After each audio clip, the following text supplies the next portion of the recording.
The game's emblem appeared when someone noticed that one day, a new game had caught everyone's attention. The protagonist looked at the tower as the story continued about adventure and romance, various locations. Also about hidden dungeons and unknown secrets, monsters and battles, and monsters that become stronger each time. The game had a variety of fresh content. However, no matter how popular this game was, the lifespan inside it was fixed. The game, dominating the entire industry, could not keep up with the passage of time. Therefore, many players' interest in the game faded over time, only experts remained in the game. The protagonist said that he was one of them. Then he added, the worst of all. The guy turned his back. The monster bared his teeth, and the protagonist thought that this is why this very expert begins to boil. He looked up at the monster. The beam pierced the space, and the protagonist thought that he was now returning to the time when the game had just captured everyone's attention. The guy sat on the ground and thought that this was all in order to start all over again as a newbie. The game's emblem appeared when the protagonist noted that he was a pro, a god machine. It was a virtual reality game that came out 15 years ago. He continued to say that he instantly fell in love with it and became obsessed with it. Over time, he completely surrendered to this game.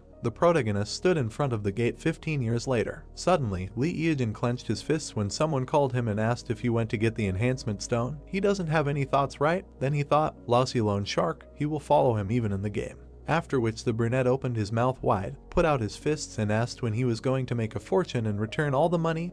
They only live once, right? As the protagonist headed for the door, someone told him to stand still, not to make hasty decisions, and to calm down. A split in space occurred when the voice added, please, just once. After which a sword appeared when the stranger said to show him hope. The protagonist noted that users who have been playing the same game for a long time without changes are called experts. He was a pro who had been playing this game for 15 years, then he opened his eyes wide and thought that all he needed was to become stronger. The guy narrated that initially, he liked everything and he did not even suspect that he had spent 15 years in the game. He fought with rivals and continued the story that he was the captain of the assault squad, the master of the guild and the lord of the castle. What he earned was enough to live.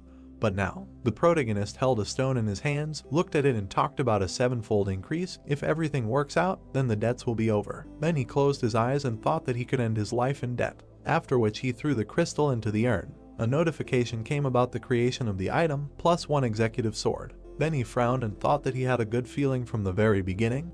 If he were a coward, he would not even be able to touch the enhancement stones. Notifications came one after another. Holding the stone in his hands, the guy opened his mouth and shouted, great, go, go. There were already plus 4 executive swords, but the enhancement was finished. After which the protagonist got angry and said that it was too early, a little more was needed. Another sword was created. The brunette smiled broadly and said good, today he is lucky. Suddenly a voice was heard asking Lee, is he on top today?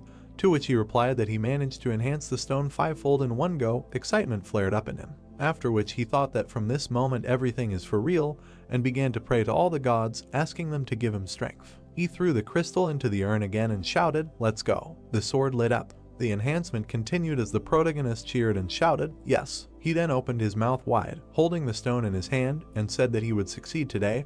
All that was left was to achieve a 7-fold enhancement.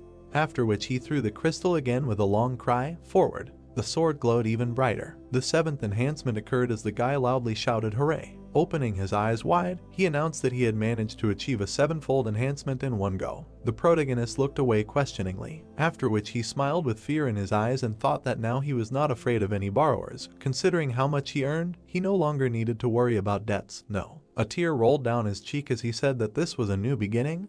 He would start a new path. The guy could not believe it. Looking at the sword, he noted that the weapon he had received thanks to loans, the executive sword, with it he would be able to make a fortune by destroying high-ranking monsters. After which he asked himself if he should pay off his debts, because if he sold the sword, what would he have left? Looking into the void, he thought about what he could do with empty hands. Then he looked down and continued to think that he was already 35 years old, after which he looked up and added that he was nothing but a disaster in the game. Then he looked at the weapon and thought, one more time, maybe it was worth trying again. The protagonist smiled uncertainly and asked what if he could achieve an 8-fold increase. After that, he thought that in any case, his life was miserable. What was the point of starting all over again, having nothing? In his life there were no friends, no family, no loved one. The guy lowered his head and said that if everything worked out, then with the money he earned he would be able to buy an apartment. An inner voice told Lee to calm down. He was in his right mind. After listening to it, the brunette jumped up, threw a stone and shouted, great, let's go. Rays came out of the sword.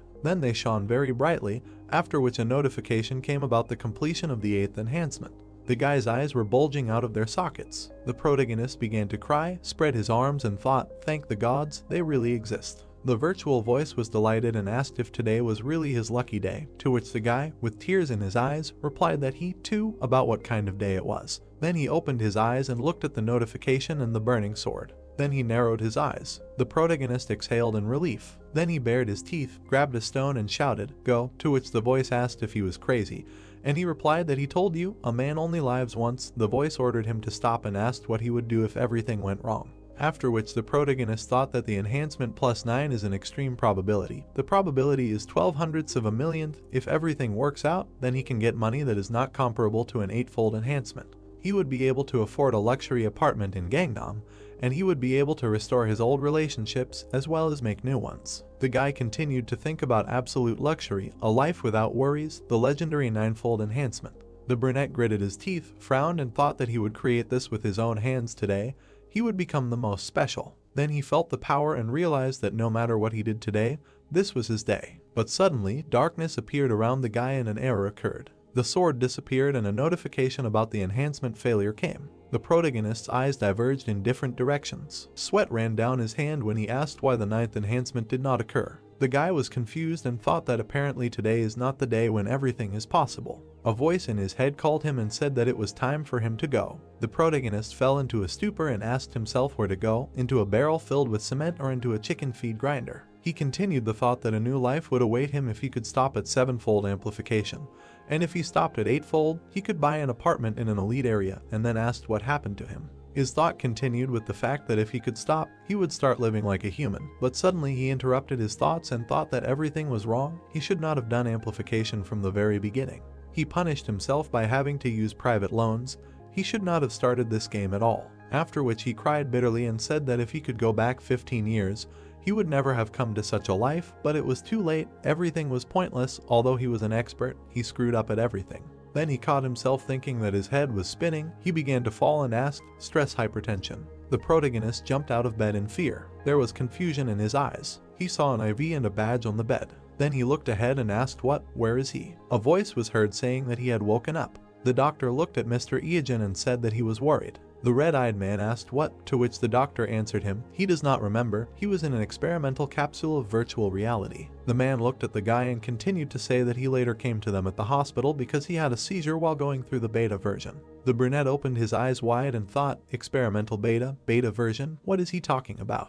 The stranger in the suit and glasses laughed and said that their company would provide him with a new capsule and a small amount of money as an apology. The capsule he used was rejected, but in any case, the incident must remain a secret. The protagonist mentally asked if this was deja vu, then looked at his watch and thought that the realization of reality was slowly coming to him. Then he smiled and asked, so only 15 minutes had passed since his arrival in the capsule. The guy narrated that when he was conscious, he was a being rejected by society, without family and friends. After which he opened his eyes wide and thought, really, he got into the past. Then the main character realized that it turned out that all these 15 years were just a dream. The city stood against the backdrop of the sunset.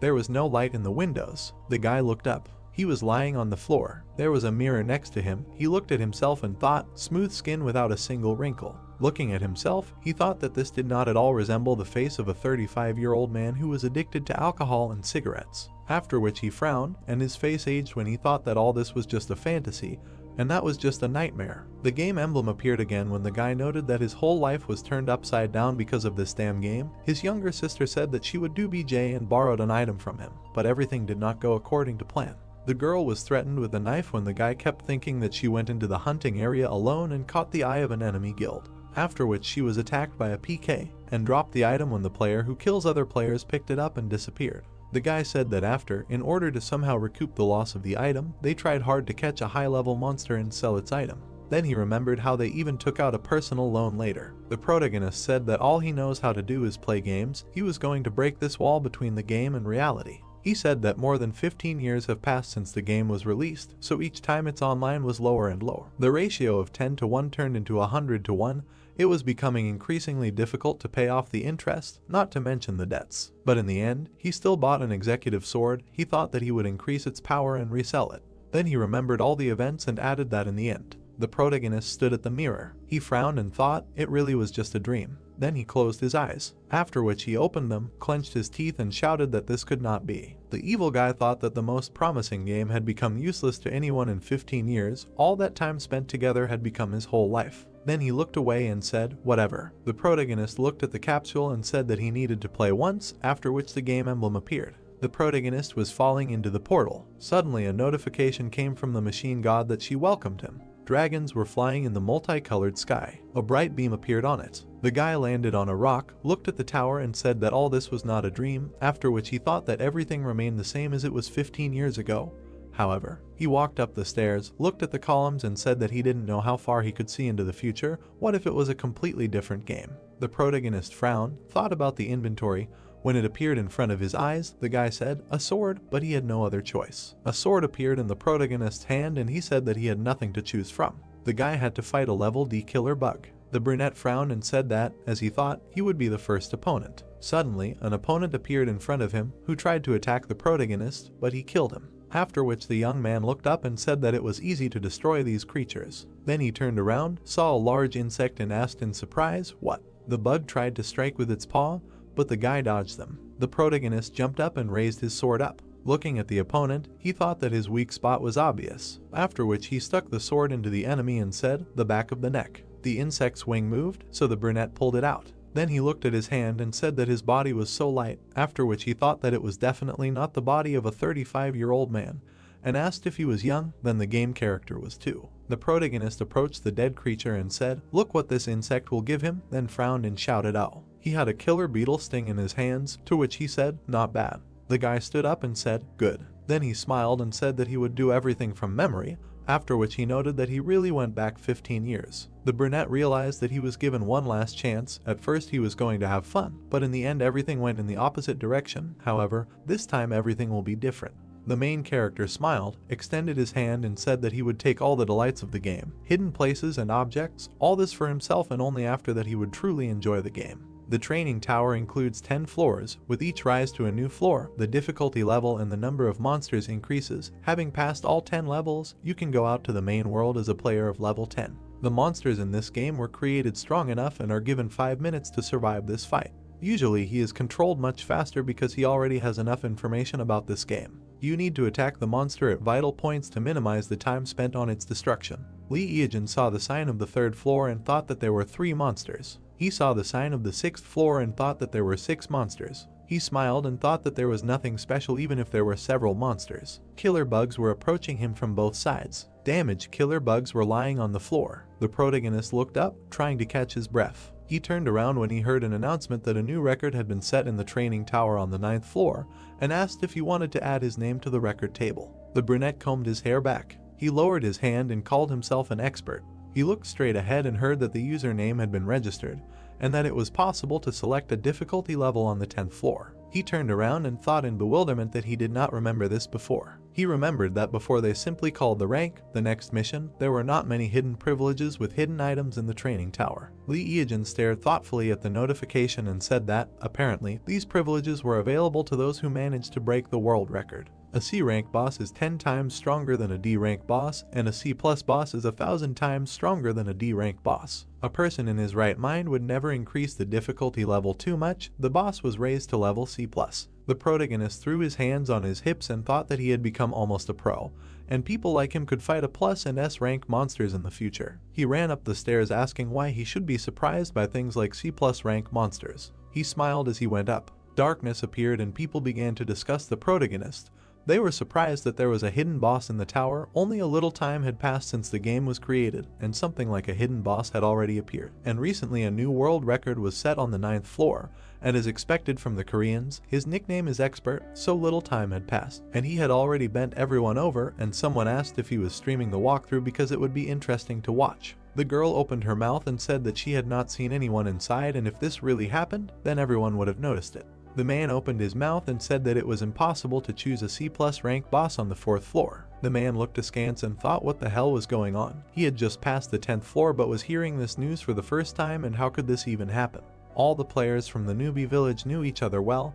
His identity would be revealed one day, and once he appeared, the scouts would take over. The monster was holding an axe in his hands. Then he struck. The guy struck the monster in the eye and said that he knew about the attack pattern and wondered if it would work. Once he got used to the weapon, he would not be able to take damage at all. Lee Eejin struck one after another and said that with his strength, he would be able to defeat the Skeleton King. The brunette swung the sword and then said, "The tasteless power of power," and then asked if this is what people who pass high levels feel. Then he threw me on his shoulder and said that now he can defeat him. The Skeleton King was sitting on the ground defeated. The guy got chest protection and he said that for an expert it was nothing. Protection appeared on his legs.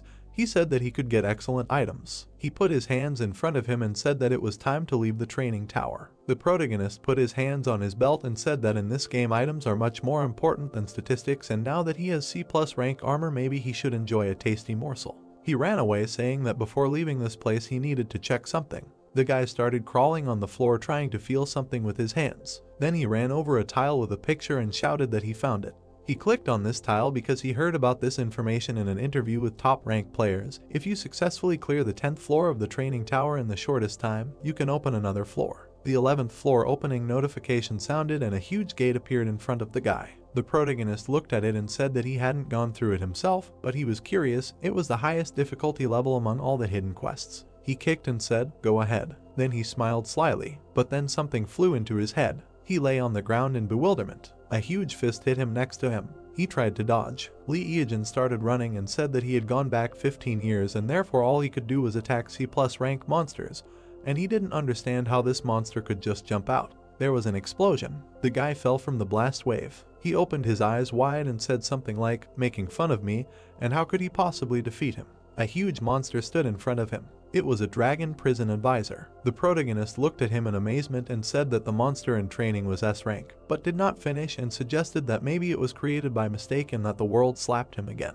The advisor swung his fist. It flew over the protagonist's head. The monster hit the ground and the guy flew off. The executioner of the dragon prison, belonging to the dragon family, makes this monster one of the few dominant ones on the entire continent. It officially became part of the game only 10 years after its appearance. Then the players gathered in alliances and went on a campaign against dragon-like monsters, and unlike his obese physique, he was very fast and difficult to defeat, so the players were instantly defeated. The fist landed right next to Lee Eejin. He opened his mouth and furiously asked what mechar he should defeat him with. But the monster struck again, and the guy flew off. He curled upside down. But in flight, he turned over and landed on his feet. He looked at the bridges and noticed that something was wrong. The advisor growled loudly. The protagonist looked at him in confusion, and then he smiled and said that this is it. The guy saw the bracelets on his arms and thought that his strength was being restrained by these things, and he had them all over his body. Apparently that was why he couldn't move quickly. On his back there were the same spikes as the bracelets,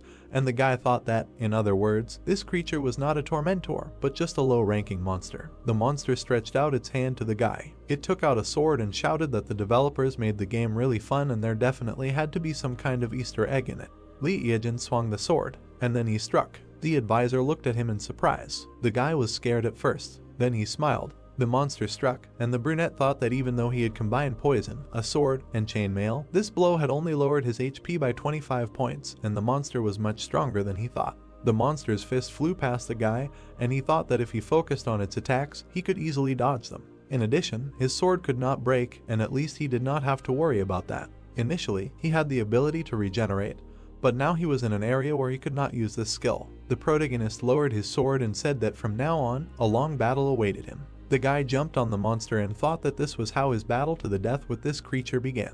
The ability to regenerate S-rank monsters is beyond dreams, but since this skill does not work in this zone, everything went differently and he will have to fight with it for several days. Now the regeneration ability does not work on him either, and if he touches him even once, he is dead. So the most important thing for him now is concentration and speed. If he stops concentrating, he will be thrown out of the game, and if his physical abilities fall, the same thing will happen, exit the game. He does not pay attention to anyone and does not expect anything. He rushed at the monster and thought that time was on his side. 3 months later, there were clouds around the tower. The monster was lying on the ground. A drop of sweat was dripping from Lee Eejin's face. His face was drawn, and he said that it was tough. He sat on the ground and was surprised by the notification that came. It said that his level had increased to 32. The maximum level he can have at the moment is 25. Anyone in such a time could not rise above level 26. The guy got up from the ground and said that strength, agility, and magic all grow proportionally to the level, but it is not so important. He held a cutting flurry in his hands and said that all this is because he now has a weapon that decides his gameplay. He squeezed it in his hand and said that the razor is the weapon of the god of calamity himself, a cutting flurry or razor weapon that strikes fear into anyone who dares to challenge you, the weapon of the god of calamity who held the whole world in fear. This sword is at the top of the dark ranking of the god of calamity. In terms of attack power, it did not fit the S rank, it pulls at rank B, because to get it, it was enough to collect 900 points to the attack power. The brunette looked at his hand and said that fear of the razor is not the only thing that guarantees victory. No one would believe that having a C+ rank weapon you can get an S rank weapon. Then he paid attention to the notification that came. It said that the guy was leaving the training tower and he was offered a choice of 2 camps to join, dragons and demons. He folded his arms across his chest and said that he was not going to go to any camp.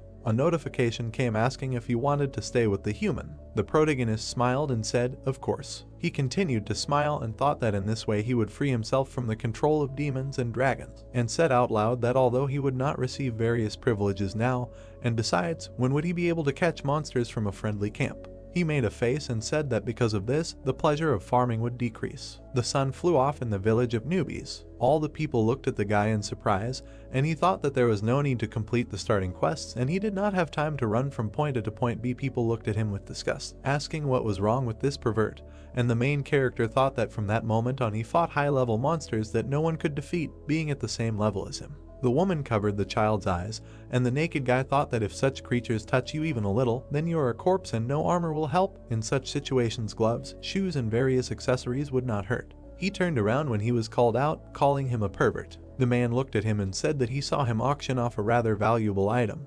The other man asked where he got it, because at this level it was impossible. Lee Eejin looked at them in confusion and did not understand what they were talking about.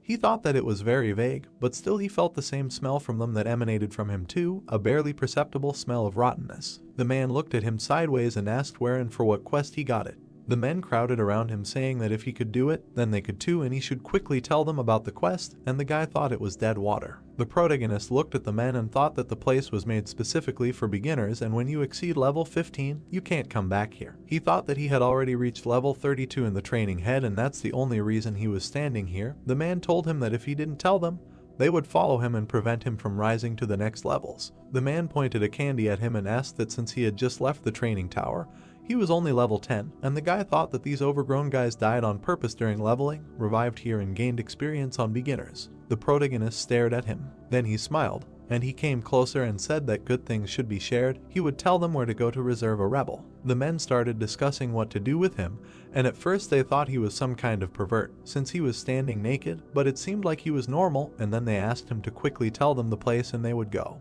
The protagonist smiled and said that he would tell them everything step by step, but first they needed to go to a quiet and secluded place. The sun was shining outside. One of the fat men looked at the protagonist and said to tell them he should tell them about the monsters that would be on the way, to which the second chubby man said that he and his brother were cool guys. The guy turned to the people and asked if they didn't think something like, hey, we need to kill this guy and take all his items. The men looked at each other, after which the protagonist, holding a weapon in his hands, said that he knows people like them well.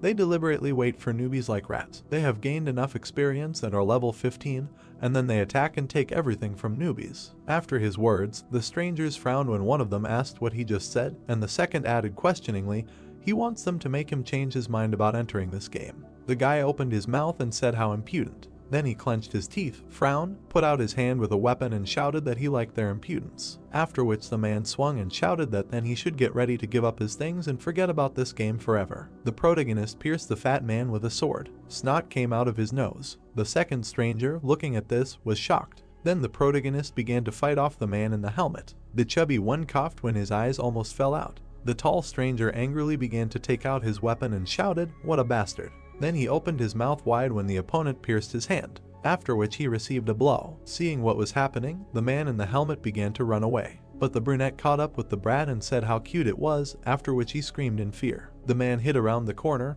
holding his hand and writhing in pain. Then he looked at the protagonist and said, "He's a newbie, who the hell is he?" To which he turned around and replied that newbies are usually taught to treat everyone with love. Suddenly he poked the guy with a spear and added that however, not in this case. Screams were heard between the houses. The protagonist was surprised that they did not have any useful items, then shouted, "Oh," and a slime unit appeared in his hand. The protagonist said that slimes are monsters from which you can't get anything valuable. It seems that these guys raised their level only by killing slimes. He was able to get slime quintessence, so he does not have to farm 1,000 slimes. The young man held out his hand with the slime and said that he thought he wasted his time, but everything went well.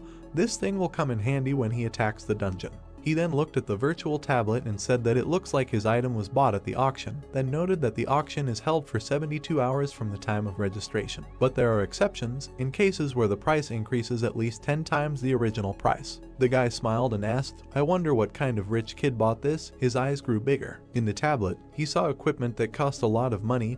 His mouth wide open, he shouted, "Wow, ah." Then he looked ahead and thought that this is real business. He was able to sell only the C+ rank armor for that kind of money. The guy continued to say that the iron armor calling for rebellion is a great option. However, is it worth agreeing to this amount? He thinks that many will want to take the initiative into their own hands. Because these are the first days of the game, he is already looking forward to expensive buyers. They need to comb through the money. The brunette smiled and thought that before he was the one who earned money in real life for the sake of playing. Now everything is the opposite. He will be able to earn money in the game and use it in reality. The sky was clear. The head of the protagonist climbed out of the bushes. The guy was standing on a tree branch and looking at the maze of demons. Then he looked at the walkers made of fresh 100% slug extract, smiled, and said that this is a great thing. Between the toes there are pleasant sensations, soft moist skin. This is a very good ability for beginners. After which the brunette looked into the distance and said that it was time to go in search of the item used by the earth-shaking archer. The young man jumped. He then noted that archers were unclaimed before. No matter how strong the archer's attack was, the arrow could not penetrate armor, so no one became one.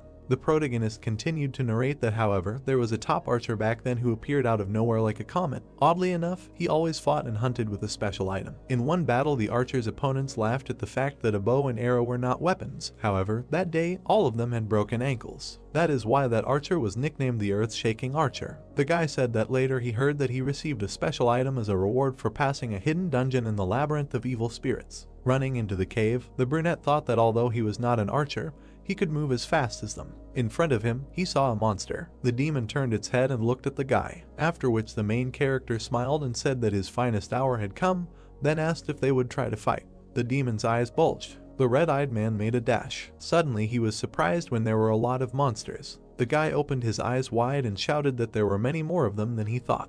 But he still went into battle. One of the opponents began to attack. The young man swung the tip. Then he gritted his teeth, looking at the enemies. The brunette thought that, as expected, they were slow. If anything, he could escape from them. However, an item that accelerated movement was a priority. He saw a door in front of him and said that this was it. Then he jumped up and kicked it. Something was falling above him. A metal wall fell near him. Suddenly the floor broke and the main character began to fall. While he was flying, he said that this was great. He could find any way out of this labyrinth. It was not even more difficult than walking around his house. It was dark. The guy saw a monster in front of him. A danger notice came. It said that the dungeon boss was here. The protagonist was scared. The boss was preparing for a crushing attack. His footsteps were causing the floor to crumble. The monster was very big. Looking at its red eyes, the young man said that as he thought, if he was wearing armor, his speed would be reduced by more than 50%.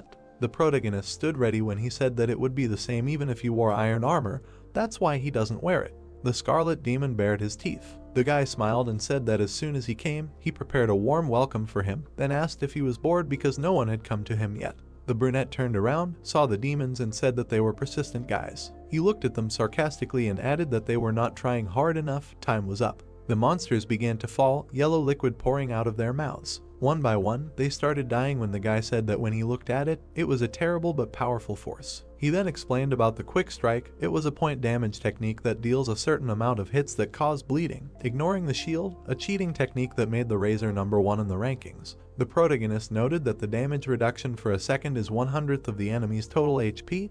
This effect lasts until the target is killed. He then looked at the demons and said that one by one, starting with the one who was injured first, it cannot be dispelled. Then he looked at the boss and said that now it remains to deal with him, and then asked, well, now only he is left. The demon took a deep breath. Fire burst out of his mouth as the guy began to run away and hid behind a stone. A notification came that the scarlet demon was caught. The floor crumbled under the monster's feet. The naked protagonist jumped. He jumped off the rocks and landed on his feet. The boy looked at his walking sticks in surprise. Then he raised his head, frowned and asked his opponent how long he thought he could last. The enemy stepped next to the young man as he swung the blade. 3 hours later, the brunette cleared the labyrinth for the first time. He spread his arms and asked if he could continue. In the beginner area there were 2 more C+ rank monsters besides the Akani, right?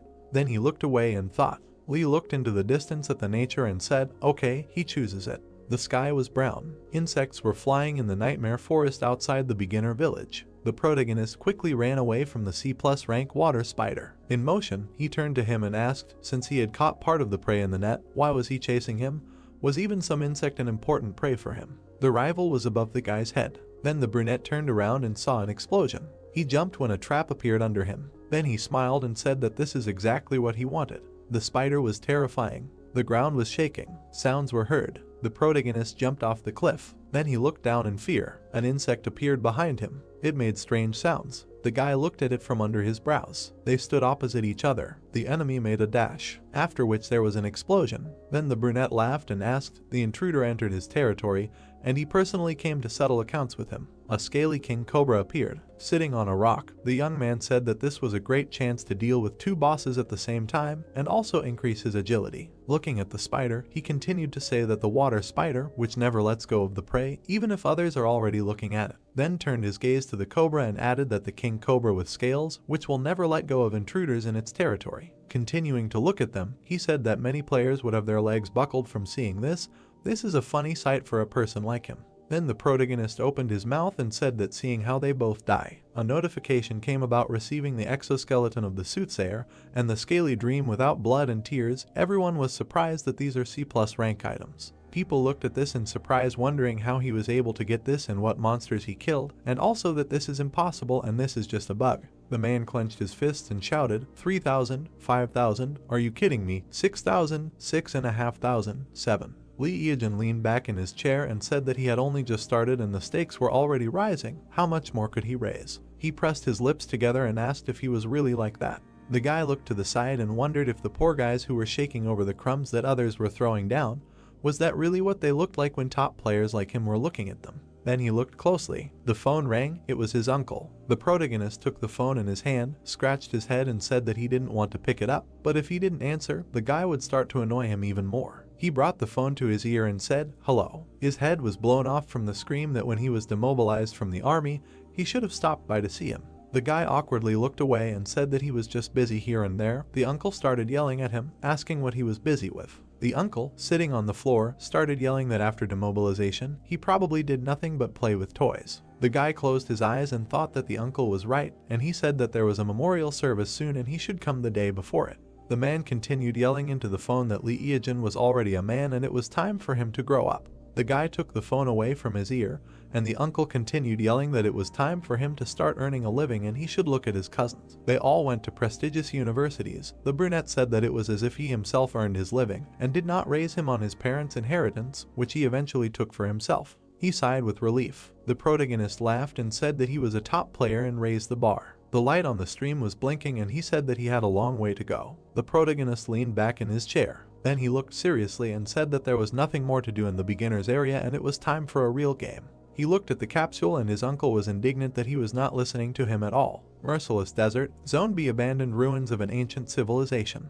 Lee Eejin looked through binoculars and said that if all his calculations were correct, then it should be somewhere around here. Since the player cannot enter this dungeon alone in the usual way, he will use a trick that only he knows. He looked at the camel and apologized to it, after which he killed it. The camel's bloody body lay on the sand. The protagonist smiled and said that he was there. Explosions began to occur in the sand. The guy looked at all this, saying that he was glad to see him after a long time. A huge sandworm towered over him. The worm opened its mouth. It looked up and said that he had successfully caught it and then ran. And he began to run away from the monster. While running, he turned back and said that he would not be able to catch it if it came back. It had thick skin and no matter how much he hit, he would not be able to cause damage. The worm screamed and crawled after him. The guy grinned, saying that he could not defeat it unless he lured it out of its habitat. He saw the pyramid and said that therefore there was no need to think about anything and just run to the goal. The protagonist was rapidly approaching the pyramid. He ran up the pyramid. There was a roar, and the brunette disappeared from sight. He looked inside the passage. Then he smiled. He stepped inside the tunnel and said that this was great and he was able to overcome the path. He went in there and was surprised. These were abandoned ruins of an ancient civilization, the 7th floor underground. The protagonist looked into the tunnel and decided that this was the place where the sandworm came from. He He ran there and said that thanks to the sandworm he was able to get there easily. If he could meet the boss there, it would be great. He looked at the door. He was surprised and thought that the door to the boss room was open and there was already someone there. A conversation was heard from there. The brunette's eyes widened in surprise. The girl looked at the protagonist and said that there really was a person who could get to this place. The guy also looked at him and asked if all his comrades were buried. They both stared at him silently. Lee Eajin looked at them in surprise, and then he frowned and thought that it was Yu Da-hyu. Nuna looked at him and said that it was a coincidence and asked if he wanted to join the raid. They had been waiting here for several days for the last remaining boss. The protagonist wondered what this woman was doing here. He remembered how she asked to take her to the boss, how she was going to stream the walkthrough and asked to borrow a knife, and how she apologized for faking like a fool, and how she offered to borrow money. The guy moved closer and asked if he was interested. Lee Eajin rolled his eyes and thought that he had gone back 15 years and these people still didn't know him. Yu Da-hyu winked and said that he and his sister had died here twice already trying to kill the boss. It was problematic for two people. The protagonist frowned and thought that he needed a human shield for convenience. Then he smiled and agreed to go through the raid together. He grinned slyly and said that he would help them. After the red-haired man's words, the protagonist realized that they were brother and sister, after which the girl looked at him and asked if they would go on a raid together. The main character's head was spinning with thoughts that it was very hard in his past life because of them. He needed to throw away all these feelings and focus on something more important, namely, how to remove them both at once. After which he smiled sarcastically and said, "Okay, they will go together." People looked ahead. In front of them in the darkness stood a throne and a voice was heard that it smelled disrespectful guests. A monster sat on a chair and said that it smelled prey. Then he clenched his teeth and took hold of a spear. The blue-eyed man closed his eye, opened his mouth and shouted that he was coming. The end of the queue sparked. The earth shook. The girl opened her mouth wide and shouted that they were all good at close attack, so they would come close to him. Let's go. The brother and sister turned around. There was no one behind them. The boy frowned and asked where the bastard ran off to which his sister looked around and replied that he was just here. The thought occurred to her that if there had been at least one more of them, they would have caught him. The girl got angry, frowned, and thought that she should use this idiot as a shield. The red-haired ones looked forward in surprise, screaming. Looking at the door handle, one of them asked what it was. Nuna opened her mouth wide, stretched out her hand and shouted that the handle was broken. This bastard, he was up to something. Then she clenched her teeth. The brother looked at her when she clenched her fists and said that nothing could be done. There was only one thing left. The boy narrowed his eyes and replied that he understood her. If they caught this monster, they would officially become pioneers. The unnamed B-rank queen rose up with a spear in her hands. The brother stepped forward and shouted that he was attacking. The monster swung as the boy raised his shield in front of him. The opponent struck. His weapon glowed. Then he used magic. Yu Chang defended himself with all his might. Suddenly, the monster's weapon and the boy's shield collided. The young man, gritting his teeth, shouted to his sister, "Forward." The blue-eyed girl dashed forward with knives in her hands. Then she jumped up and swung at the enemy. A scream was heard, first with the spear, after which the brother opened his mouth wide and screamed. He made a strike with his weapon. The red-haired girl turned around, opened her mouth and said that he had low HP, so a few hits would be enough. In response, the guy said that he understood. They would go like this and headed towards the opponent with a shield. Someone's voice was heard that the connection was really a worthwhile thing. The protagonist, peeping at what was happening through the crack, asked, "Are they now level 30 tanks, right?" Then said that if you skillfully use the tank's ability, then there will not be a single monster that could not be defeated. After which he frowned and continued, "But there is something to be afraid of in the nameless queen." The monster's eyes glowed green. He dealt many blows to the guy. Gritting his teeth, the young man shouted that her attacks had changed, and the speed had increased sharply.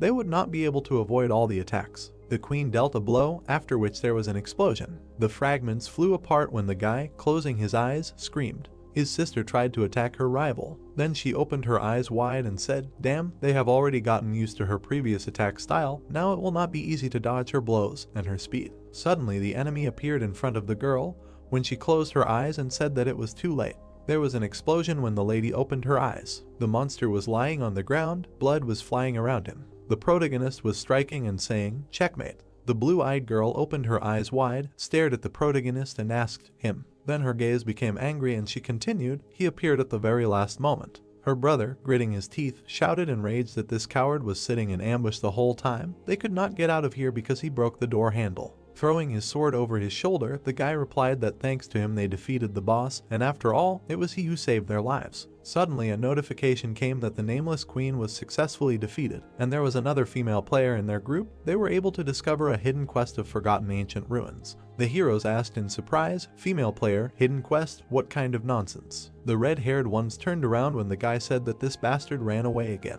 The guy frowned and asked, "Doesn't she think it's weird? Why didn't their level go up? And why didn't anything drop? They weren't done yet." A voice was heard calling the girl. She grabbed her head when the voice said, "Her body." The monster, lying on the ground, whispered that she must give it to him. The heroine, holding her head, screamed loudly. Suddenly, her face turned black. Smoke swirled around her. Then her eyes turned yellow and she laughed. Standing with the monster's spear in her hands, she shouted, "Scum! They must kneel before her." Her brother was shocked. The protagonist turned his head and said that in order to enter this dungeon, more than 2 people were needed, and at least one of them had to be a girl. That was the reason. A question appeared inside Yu. What was going on? She was controlling her body. The brother looked at his sister questioningly. He received a notification that his partner's soul had been taken over by a monster, the new name of the queen Yu. The girl was told to forget her previous connections. Now she was the mistress of this dungeon. The blue-eyed girl's eyes widened and she thought that she couldn't believe her eyes. Why did they make such conditions for entering here? The red-haired man looked at her, cowering, and thought, all monsters are so crazy. The protagonist turned his head and said that in order to enter this dungeon, more than 2 people were needed, and at least one of them had to be a girl. That was the reason. Then he looked away and thought that in order to attack alone, he thought of cheating with these 2, but everything did not go according to plan. The guy looked ahead in surprise when an explosion occurred. The yellow-eyed girl stood in front of him, saying that she was the queen of Rhodesia, an ancient state that was destroyed during the war between dragons and demons. Then she opened her mouth wide and shouted that today she will revive Rhodesia. They are wild beasts. The real heroine was apologizing to her brother in her thoughts, and thought that her punishment is much more serious than his. Well, at least she will be able to find out what the reward is for this raid. Looking at the notification, she was surprised. It's strange why it hasn't appeared yet.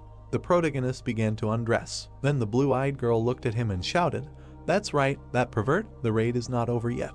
The naked protagonist raised his weapon and asked, "Well then, they will begin." The 2 personalities of the girl screamed that he was a dirty creature and a fucking psychopath. Then the heroine used force with a spear. The guy swung back. Then he smiled and said that she missed. The queen got angry and bared her teeth. Sparks flew. The brunette rushed from side to side. The girl struck again. The protagonist dodged him too. The yellow-eyed girl looked at him in surprise and asked what. Then she became furious, raised her hands and screamed that he was a fucking rat. She launched force around herself. Then the heroine looked down and asked what he was doing.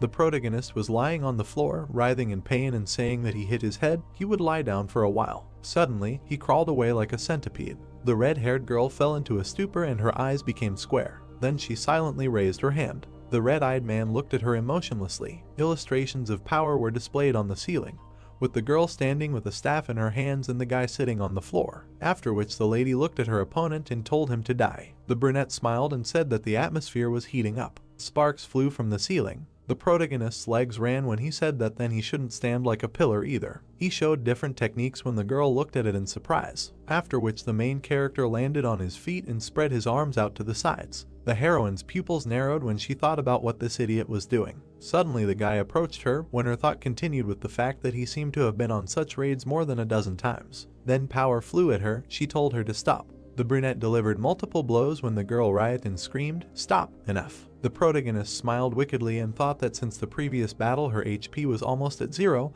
then they would end it, the end. Then he raised the tip up when the lady extended her hand, defending herself. Suddenly she quietly said that she had freed herself. Tears appeared in her blue eyes when she asked him not to kill her. Swinging, the guy replied that he didn't care that she had freed herself, he was going to kill her anyway. Her eyes shrank when she thought that. Suddenly blood splashed and a notification came that the raid on the queen was completed. He had cleared the forgotten ancient ruins. He was awarded a reward. A shiny ancient bronze sword appeared in the protagonist's hands when he said, "Cool." Then he looked away and said that he had collected everything now. Then the guy turned his head, looked at the floor and said that it was the idiots who left so much behind. He started picking up the stones, saying it was a shame, but he would do it anyway when a voice called him a fucking moron. The brunette looked back. Dead Yu, who could leave a will to her teammates within 10 seconds of her death, shouted at him not to pick it up. The protagonist was already holding the coin in his hands when she started calling him a bastard, a monster, a moron, a thick-headed, a goat. Then he continued to pick up the rest, to which the heroine shouted he was serious. She opened her mouth wide with tears in her eyes and screamed, asking what the hell he was doing.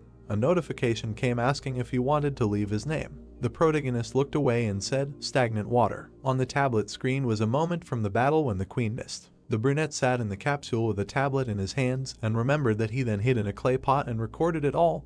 The recording continued all this time. Looking at the screen, he continued to say that the girl had such a face, he could not help but film it, did not think that he filmed the entire raid. Then he looked up and said that this is a video from his first raid. After which the guy sat down at the computer and said that it was somehow boring, maybe he could edit it and post it to the group. The protagonist was fast asleep when his phone was blowing up with notifications. The building stood in the evening city, one of its windows was open. The trash can flew off when an enraged Yu Chang walked around the office and shouted that the more he thought about this pervert, the more he pissed him off, to which his sister answered him that his rage would not change anything. Gritting his teeth and frowning, the brother looked at his sister and asked if she was laughing. He made them look like idiots. The girl silently filed her nails. The brother looked at the redhead when she told him to stutter, then turned to him and angrily asked who he thought was the face all over the internet. The guy stood there and listened as she continued to say that this pervert had uploaded a video in which he had censored only his own face. The brother only nodded. The blue-eyed girl bared her teeth and said that she would find this bastard. Then she hesitated and thought that her plans to become a beautiful brave mystic were ruined at the very beginning. Then she continued the thought that her first boss was a pretty babe, she would take revenge on him for this shame. Crying, she thought that although it brought her considerable popularity, when a guy came into the office and told his brother that he had cleaned everything up, after which he turned to his sister and asked if she was okay. The brunette looked at his brother and asked if he remembered that guy, Hong they call him. It turns out he works at a construction site. To which he replied that he told him that he had no money and no job, and the man added that he said that he had recently gotten a job, I think. The red-haired man smiled sarcastically and asked to bring him here. Then he looked away and added that he would make him pay with his body, just like those guys. There were many capsules with people in the room. They lay motionless when he thought that the top 20 was just around the corner. The brother and sister were serious when one of them continued the thought that it was possible to earn more in the game than now, but they had a way to go before reaching the top 20 and recoup the rent of this room. Plus they had to find that pervert.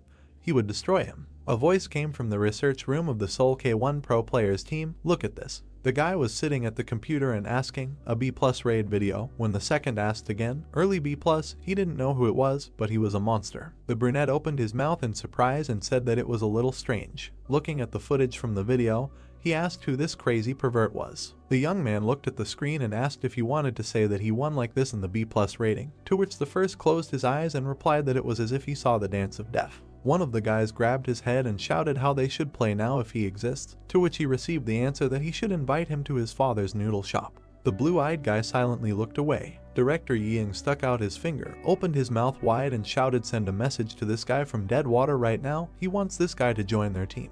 The man, looking at the main one, asked what salary to offer him, to which he replied that it was not negotiable, give him whatever he demands, to which the first one asked, one message would be enough. The director got furious and shouted that he was stupid. He was sure that at the moment he had been sent 1,000 messages if they sent him just a message. They were already out of luck if the Chinese took him away because of their slowness. The brunette was making a call at that time. Then the employee said that he received a response from Deadwater. It said that the hero agreed. The blonde silently looked at the phone. The brunette stood with his arms folded across his chest, wondering what those monstrous movements were, when a voice came from behind him. Oh, director, we need to call a medic. Scrolling through the moments from the video in his head, the blue-eyed man thought, unbelievable, it looks like he's raided the boss 100 times, he's sure. Then he looked ahead and continued thinking that this guy was a step. No, he was several steps ahead of him. His hands tensed. It was on a floating island of unknown rank. An incomprehensible creature appeared. The protagonist was fighting a C-rank sewage snake. He cut it in half. Suddenly a notification came that he had found a secret dungeon. A rotting underground canal. When the guy plugged his nose and said, what a terrible smell, the name of the pioneer was added to the Akasha records. The protagonist narrated, recalling his reaction, that to be honest, he was shocked. He got more views than he planned. But if you think about it, you could have ended up on the main page of the site, but he, fortunately, ended up in the top best gamers. Then he opened his mouth and asked, with this, after which he scratched his temple and said, amazing. Remembering the fight, he said that if you look at it from another point of view, only because of 15 years of training, it looks easier than drinking water. He thought too highly of high-level players, the one who breaks mountains with one blow and makes cuts with surgical precision. He continued to say that he only thought about high ranks for so long that he unconsciously underestimated himself, But this could not last forever. The protagonist stood on his walkers and said that, "Pro player, this is not so bad." Then he frowned and said that it was not in vain that he spent so much time. No one will defeat him again, right? Director Yin was crying on the couch some time later. A voice was heard greeting a wanderer in a decayed underground canal. In front of the protagonist stood a hidden NPC crying statue of Pygmalion. The voice asked the guy to fulfill one of its requests. Then the statue began to cry as the voice continued to say that if he fulfilled its request, it could take all the gold that was hidden behind it. The guy pressed the button to refuse. Then he heard a request not to do this. It asked to destroy it. The voice pitifully asked to end his suffering. The brunette looked away in surprise and thought, destroying the statue is a simple quest, but if he accepts it, Pygmalion will simply disappear and the reward will be small. This will not work. Then the crying statue lowered its head and said that if he does not want to destroy it, then let him take revenge on the one who brought him such suffering. He then asked to find this damn statue and take revenge on her. This is the crying Galatea. A notification came in saying that he could take the quest Pygmalion's request. Li Yijin, rowing the oars, said that it was a jackpot and that he actually got this quest just like that. A player named the God of Battle mentioned in an interview a long time ago. The thing that made a player who had been ranked 10 for a long time rise to rank 1 was the reward for this quest. The statue said that it used to be a human and a famous sculptor. The guy said that he was not interested in this and he was skipping it. He jumped to his feet and shouted that the real game was about to begin. He would defeat this guy with whom he had so many problems. Forward to the jungle of chaos. But then something appeared from above. Nuna hit the boat with her axe. The guy, stepping on the ground, asked if she was really attacking him. The girl turned around and said that she had finally found this bastard and was going to take revenge on him for everything he had done to her. The protagonist turned around at the sound of shouts that they were all here too. A crowd of men were standing and shouting that he was a corpse and they were all out for revenge and that he shouldn't get into trouble. The protagonist looked around and thought that he couldn't remember them all, but he was causing damage wherever he went. Then he asked how they knew he would be here. Nuna approached him and asked if he thought she had been sitting idle all this time.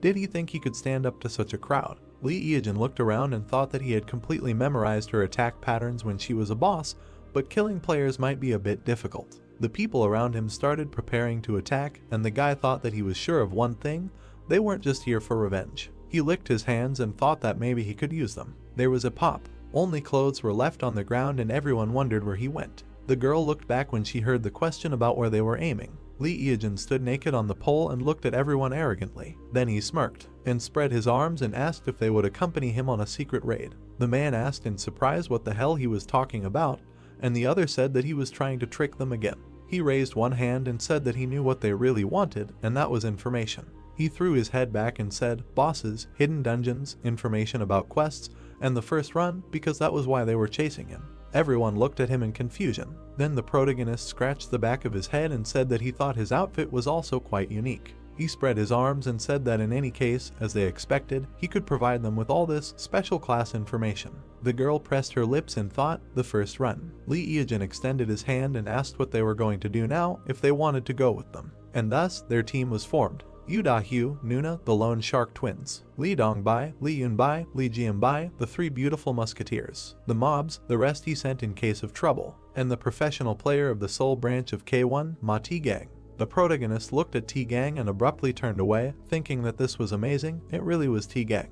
The number 1 god of battle in the national rankings, the ace of the national team, the best in the hero category, he was standing right in front of his eyes. The protagonist smiled. Then he looked into the void and thought that he didn't seem to have done anything to him that could anger him. Someone cut up an insect. The girl grimaced and said that it was disgusting and there were too many parasites here. They were in the jungle of chaos. Nuna said that only lowly D-rank monsters appeared here and asked if there really was a hidden dungeon in such a place. The protagonist turned to her and said that they were almost there. The man opened his mouth and said that it was so hot and humid here, his panties were already wet, and where was there water or at least fruit? Nuna turned to the protagonist and asked who he really was and how he knew that there was a hidden dungeon here. The guy looked up and said that he just found it while walking. The girl, walking past the bushes, told him not to lie, because the dungeons in the beam are created by monsters or NPCs, so even the game masters do not know the exact location. They walked deeper into the bushes, and the girl asked if he was sure about the correct direction. They plunged into the darkness. They came out to the circus tent. It was a secret dungeon, a secret meeting of dolls.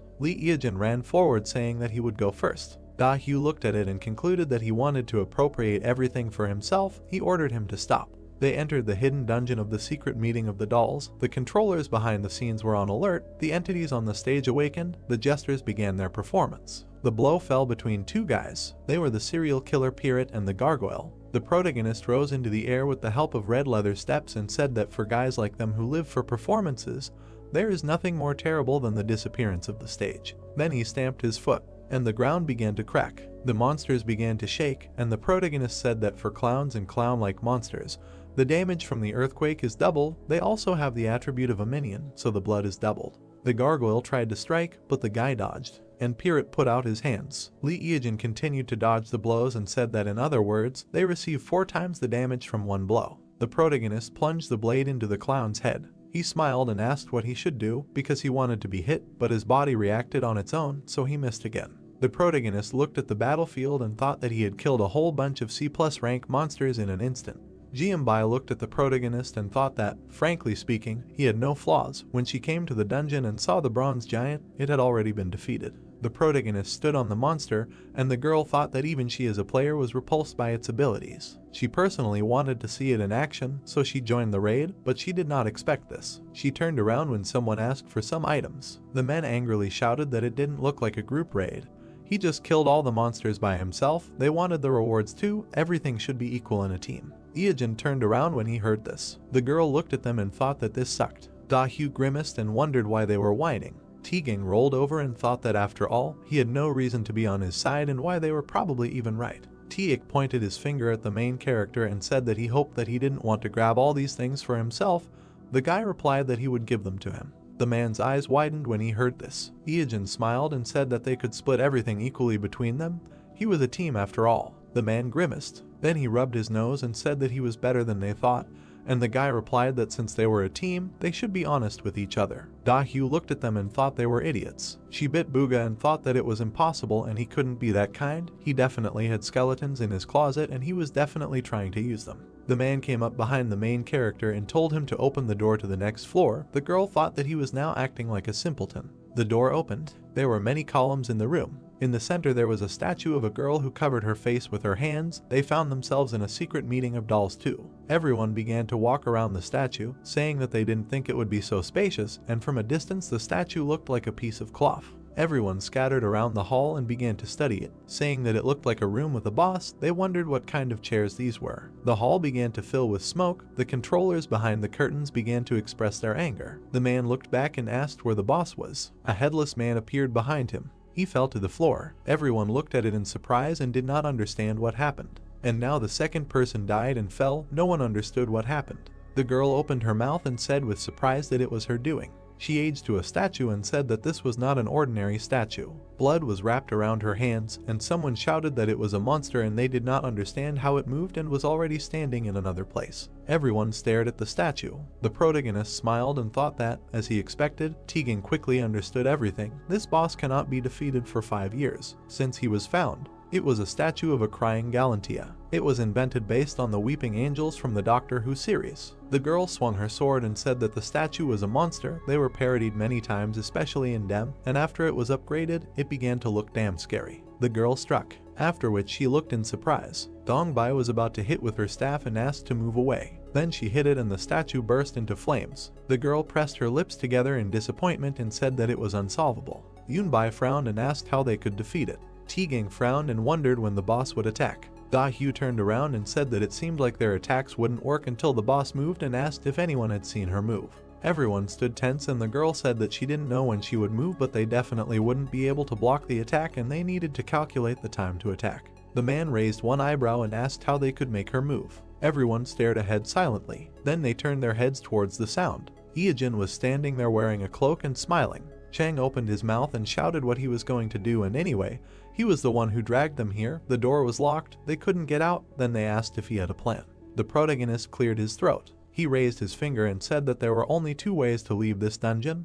The first was death. The guy raised his second finger and said that the second was to defeat the crying Galathea. The girl opened her mouth and shouted that if they could, they would have won already. How were they going to defeat her if they couldn't see her attacks? The protagonist chuckled and asked when he said that they would defeat her. The girl asked again in surprise, to which the protagonist showed his middle finger. He continued to stand there and he said that he would destroy her himself. Da-hyu looked furious. The man clenched his hand into a fist and asked why he brought them here at all. Da-hyu was surprised when she heard that they were useful. The protagonist smiled sweetly. Then Lute closed his mouth and said that they should give him all the money. Everyone looked at him in surprise and Da-hyu asked what the hell he was talking about. The protagonist folded his arms and said if they hadn't sat on the belt, so she should pay, he would defeat the crying Galatea, so they should provide the payment for survival. Chang clenched his fist and said that it was his fault that they were stuck here, to which the guy in response asked who made them come here. They only came here because of their impudence, they should hurry up and pay. He was sure that they did not want to play a staring contest with a monster that was too tough for them.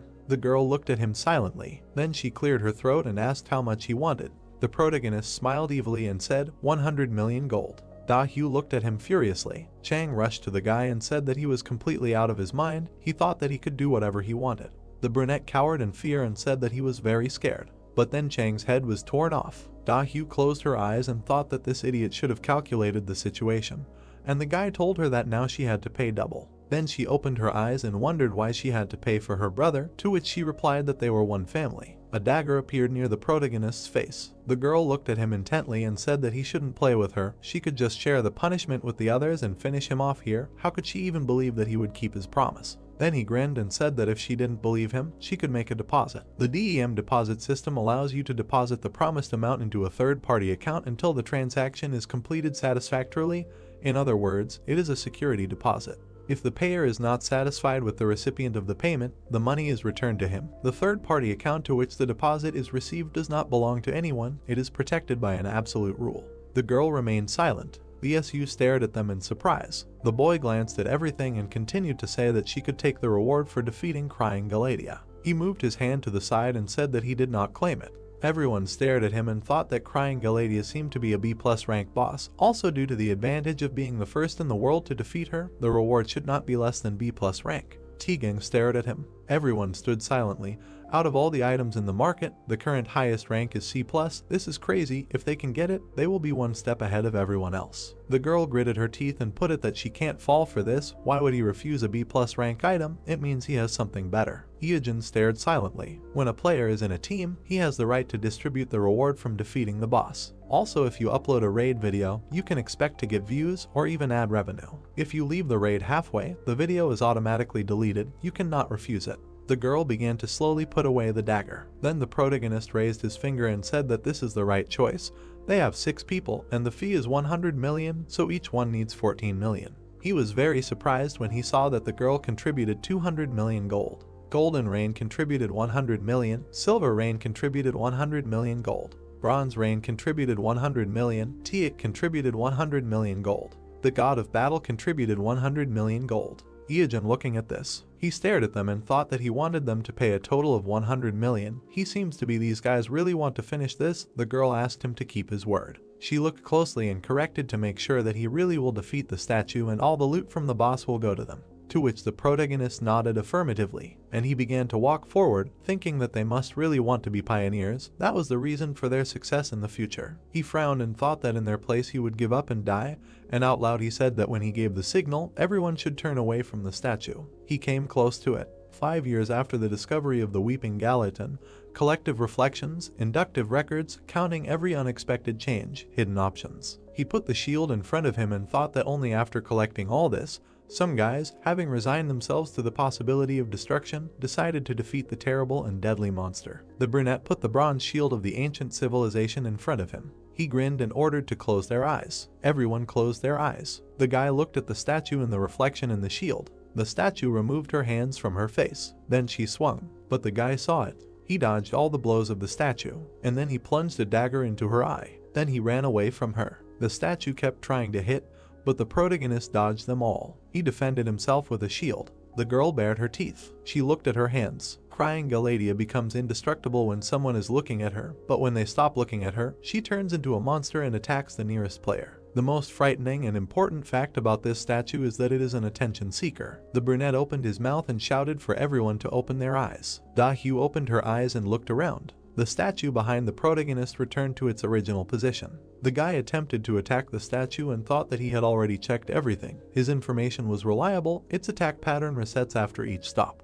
Everyone stared at him when he asked them to close their eyes again, and the protagonist prepared for a new fight, and he rushed into battle. Everyone stood with their eyes closed. Tegan closed his eyes and thought that they were in the middle of a raid and their plan was to close their eyes, and in such a strange situation, all the team members could not leave one thought. Da-hyu closed her eyes and thought about what was going on there. She wanted to see what was going on there. Ijin quickly ran away. He looked back. The statue tried to strike, but he buried his shield, after which it broke into pieces. The brunette looked at him and said that, as expected, this was too much for his shield, but he would squeeze everything out of it. The guy began to wave his spear in the air. He swung and said that in his best years, he could even defeat an A+ rank monster alone. He shouted that it was too early for him to die and rushed to attack. The guy, standing with his eyes closed, thought that he really wanted to look, but if he looked, the crying Galadia would turn into a statue again, and who knows how the dead water would react to that. The man stood with his eyes closed. Everyone stood with their eyes closed, and the girl thought if she should stand in his way. Da-hyu lowered her head down and thought what would happen if she looked at the boss and immediately closed her eyes. It would hinder his movements and she would kill him with one hit. She gritted her teeth and continued to think that because he was naked, his defense was most likely complete shit. Maybe she should open her eyes. And then she abruptly opened her eyes when she heard that he was the first player to finish the raid with the crying Galadia. The guy stepped aside. The statue was kneeling, covering her head with her hands. The crack went down her head. The protagonist grabbed the blade in his hands. Then he raised it high above his head. He looked up, thanked him and said, 700 million, his bank account will be filled again. Everyone around him rejoiced, and Da-hyu rolled her eyes and said that she felt terrible, but she couldn't do anything and it was still better than being killed halfway. She turned around and asked what was going on. She opened her mouth and screamed loudly that the boss had already been defeated and they still didn't have any reward. They had received a notification that they were the first. Why wasn't there any reward? Everyone started looking at each other. The girl turned towards the protagonist, and then it dawned on her, she remembered everything that had happened. The statue began to fall apart in two, and the crying Galadia cried out, and the body sealed and the statue awakened. There was an explosion, and the real boss of the upside-down world opened his eyes. Everyone looked at all this in surprise. A huge woman stood up from the statue. Tiak looked at her and thought that she couldn't do anything while they were looking at her. If they could immobilize her, they could come up with a plan. The monster opened its eyes. It was a Medusa of A+ rank. This monster, whose legend was passed down from mouth to mouth, and the dream existence was hidden by the Devil's Tower, just acknowledging its existence crosses out the ideals of magic passed down from generation to reign for thousands of years. Da-hyu began to turn to stone. She looked at her body and did not understand what was happening. Jianbai opened her mouth and shouted that her body was turning to stone. Yunbai looked at her hands that had already turned to stone and asked, didn't he tell her to look at her? She was indignant. Why did the scheme turn around so suddenly? Da-hyu turned around and looked at the protagonist with confusion. He stood there and smiled, after which he closed his eyes. The girl's eyes widened and she started screaming that the bastard knew what was going to happen and asked why he didn't tell them. The girl sighed and said that she was shocked and she shouldn't have interfered in other people's affairs out of curiosity. She frowned and said that she remembered his face. The protagonist looked at them in surprise and didn't understand what they were talking about, and then asked if they wanted to kill him. Absolutely all of the bodies completely turned to stone, and the guy said that in this day and age, information and experience are as important as money. The information and experience gained during these days are well worth the money, so for them it was a good deal. They even learned the location of a hidden dungeon. The guy narrowed his eyes and said that knowing the location wouldn't help them get through it. A jellyfish appeared behind him, and the guy wondered if he should play with it. Ijin smirked and thought that after awakening, Medusa does not move for about 30 seconds. Since her specialty is burning mana, you cannot look her in the eyes. He clenched the blade in his hands and thought that even knowing all the patterns of her attacks, now he has a great chance while he has a bronze shield. He clenched the shield in his hand. After that, he looked forward. At that moment, a roar was heard. One of the columns cracked. The protagonist jumped to the side. He looked at it in surprise. Then he opened his mouth and said in surprise that this was simply impossible. The man hit his knee. Tegan rose from under the rubble and hung in the air. He stared at the protagonist. He looked at him and did not understand how he could stay alive. Then he smirked and assumed that this guy realized what was happening and also closed his eyes. Tegan opened his mouth and said about dead water. Then he put his hand in front of him and offered to fight. The guy stood in a confident pose. The hero thought, Tegan, how did he stay alive? The brown-haired man's gaze was determined. With a surprised look, Ijin thought that this guy realized what was happening and also closed his eyes. In the haze, he thought about what it meant. The guy's cheeks turned red as he recalled the images of what had happened, thinking that while everyone was absorbed in greed, surprise, or fear because of the new boss, he was the only one who was openly watching him. The brown-haired man pursed his lips. A swift movement. A fist flew past the brunette's face. A mark from the blow remained on his cheek. Ijin managed to dodge a new attack. His gaze was surprised. Tegan hit with his knee. Iijin held the shield. The opponents stopped opposite each other. The hero grinned, thinking that he needed to calm down. He just needed to use the increase in movement speed. The brown-haired man stood with his arms bent, and then he quickly rushed into the attack. He repeatedly hit the shield. Cracks appeared on it. Looking at the shield in surprise, the brunette thought that it was about to collapse. He had to dodge the kick. The guy in the cloak jumped back. He thought with a frown that he relied on one of the red leather feet options. How could he become so cool after playing for such a short time? Standing nearby, Iijin thought that he could easily go solo raid a C+ mob now, and he really was a monster. Clenching his fist, Tegan said that as he thought, he was not that strong in a one-on-one fight. He could not withstand his attacks with such bad equipment.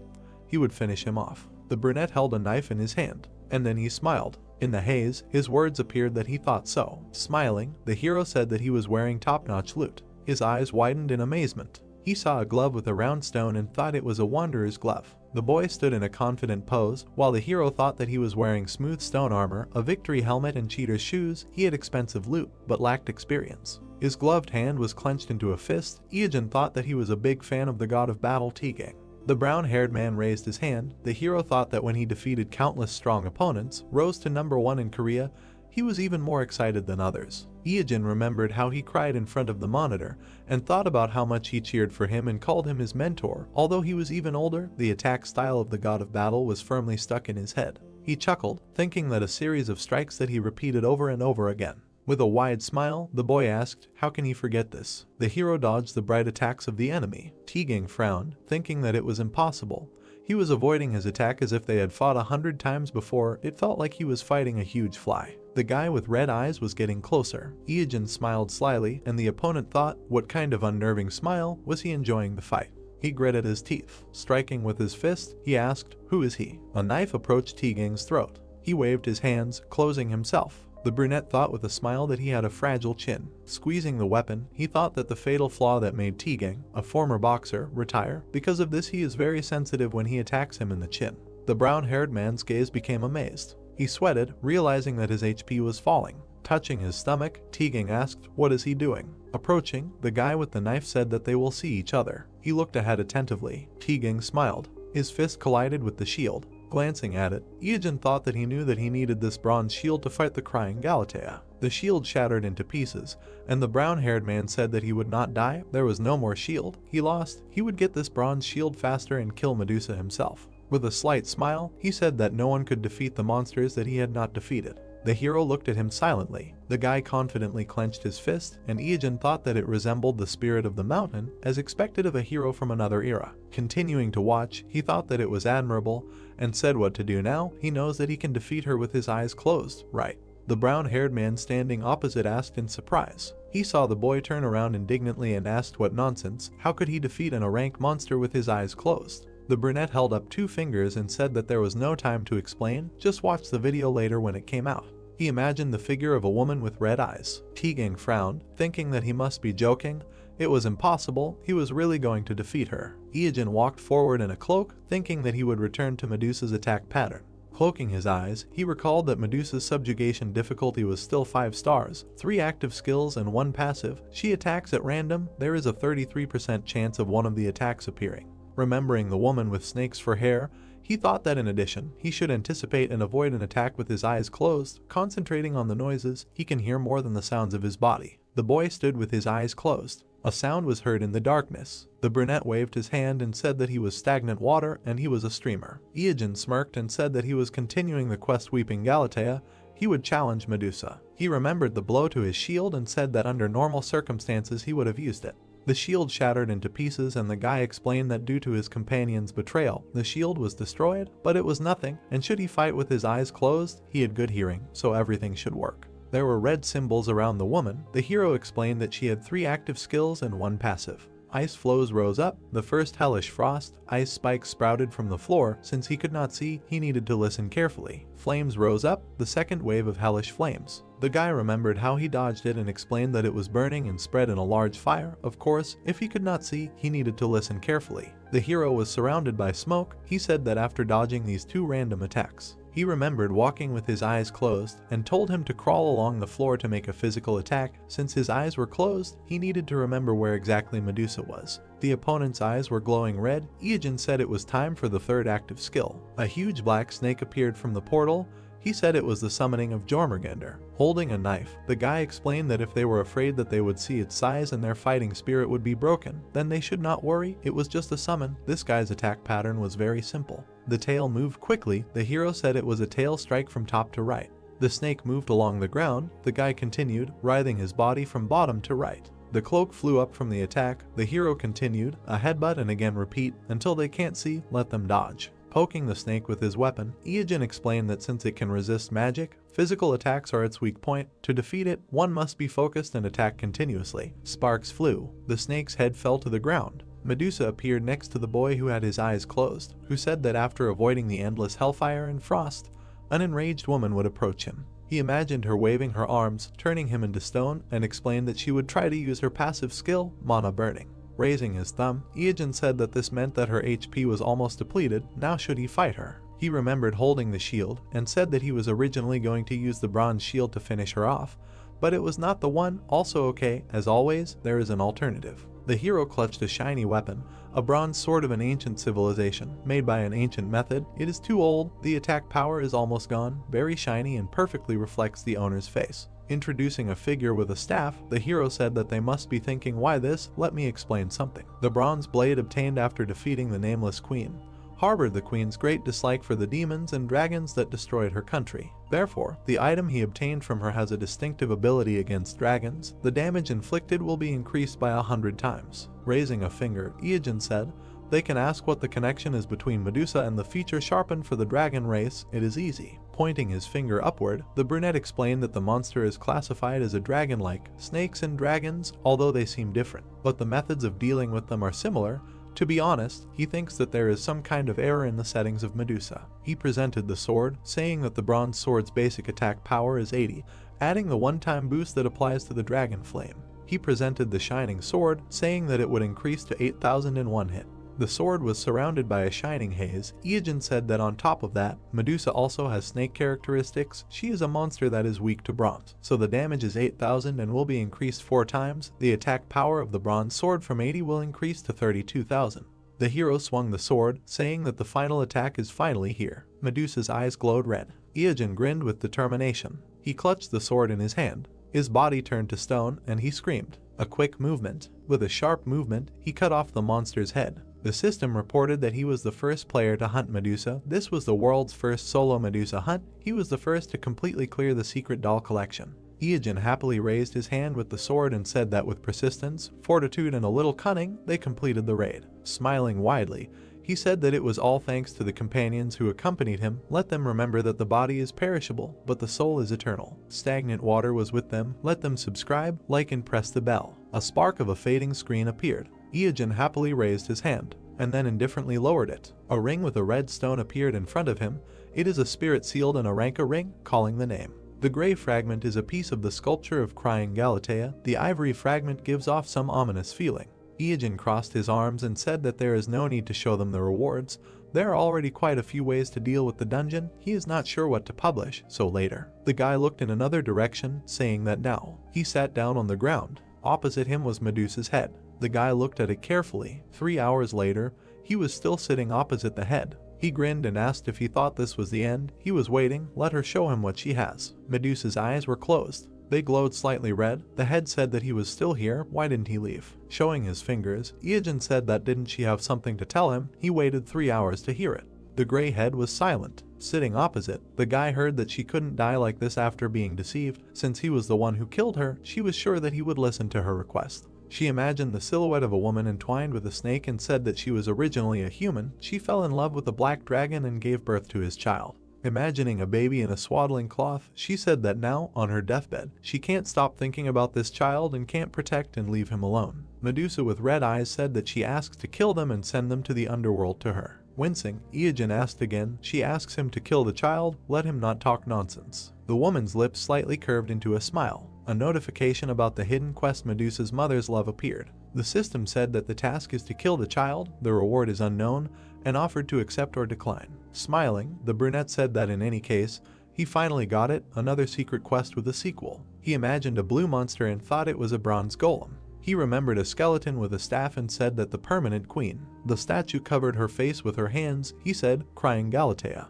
Introducing a woman with snakes on her head, he continued, and Medusa. In the system window there was an inscription accept. Iogen looked ahead in surprise. A beam appeared above his palm, he asked, another drop. Looking at the key in his palm, he said that it seemed that after accepting the quest they give an additional item. Looking at the small key, he asked what it was. The system said that it was a dark key. Nothing good would happen if he touched this thing. There were many houses in the city. The guy was sleeping, his hand hanging down. And suddenly he opened his eyes. In front of him was an insect. The cockroach greeted him with a smile and said good morning. Iogen sat up on the bed and said that maybe he should move. Under the blue sky, he heard the words that yes, this is Apricot. He wants to know the details of his account. He sees the summary on the bottom right of the page. There were many houses in the city. The voice said that deposits were made at the end of each month. The withdrawal can be done on Monday of the next week. The commission depends on whether he is an exclusive player or not, but now she is a little busy. The woman walked in front, saying that this house is much cheaper than the average price on the market. He will not be able to find similar offers. It is fully furnished so he does not have to spend extra money. There is also a gym and a swimming pool on the 4th floor. They are free. You can just come and work out.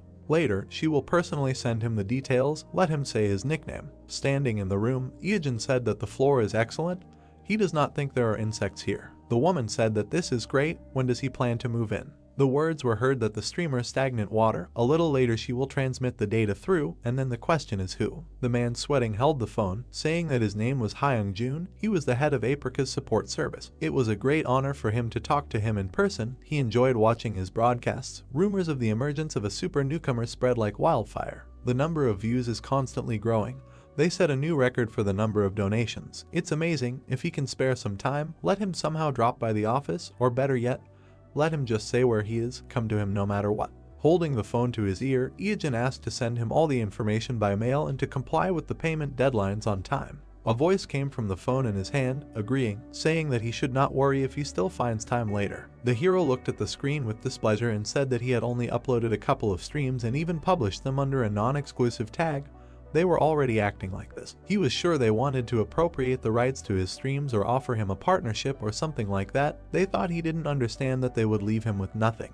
Holding a glass with a straw, he said that he had already been through this and would never fall for it again. An organization that unites players, streaming platforms, television, none of them could be trusted. He spat out the drink when something fell in front of him. There were fragments of a monitor on the ground. Looking up with displeasure, the brunette asked what would happen if an honest citizen were passing by. A scream was heard from a window on the top floor. The guy looked up, stunned. Awkwardly walking further, he said that he was not hurt, so he thought maybe he should forget about it. He could distinguish between a game and reality, so it was better to ignore it. Good coffee. Someone at the open window suggested shouting. The guy looked at the burning girl, asked why she broke a perfectly good monitor. Enraged, Dahu clenched her fingers, saying that she would kill this bad man. It was unfair.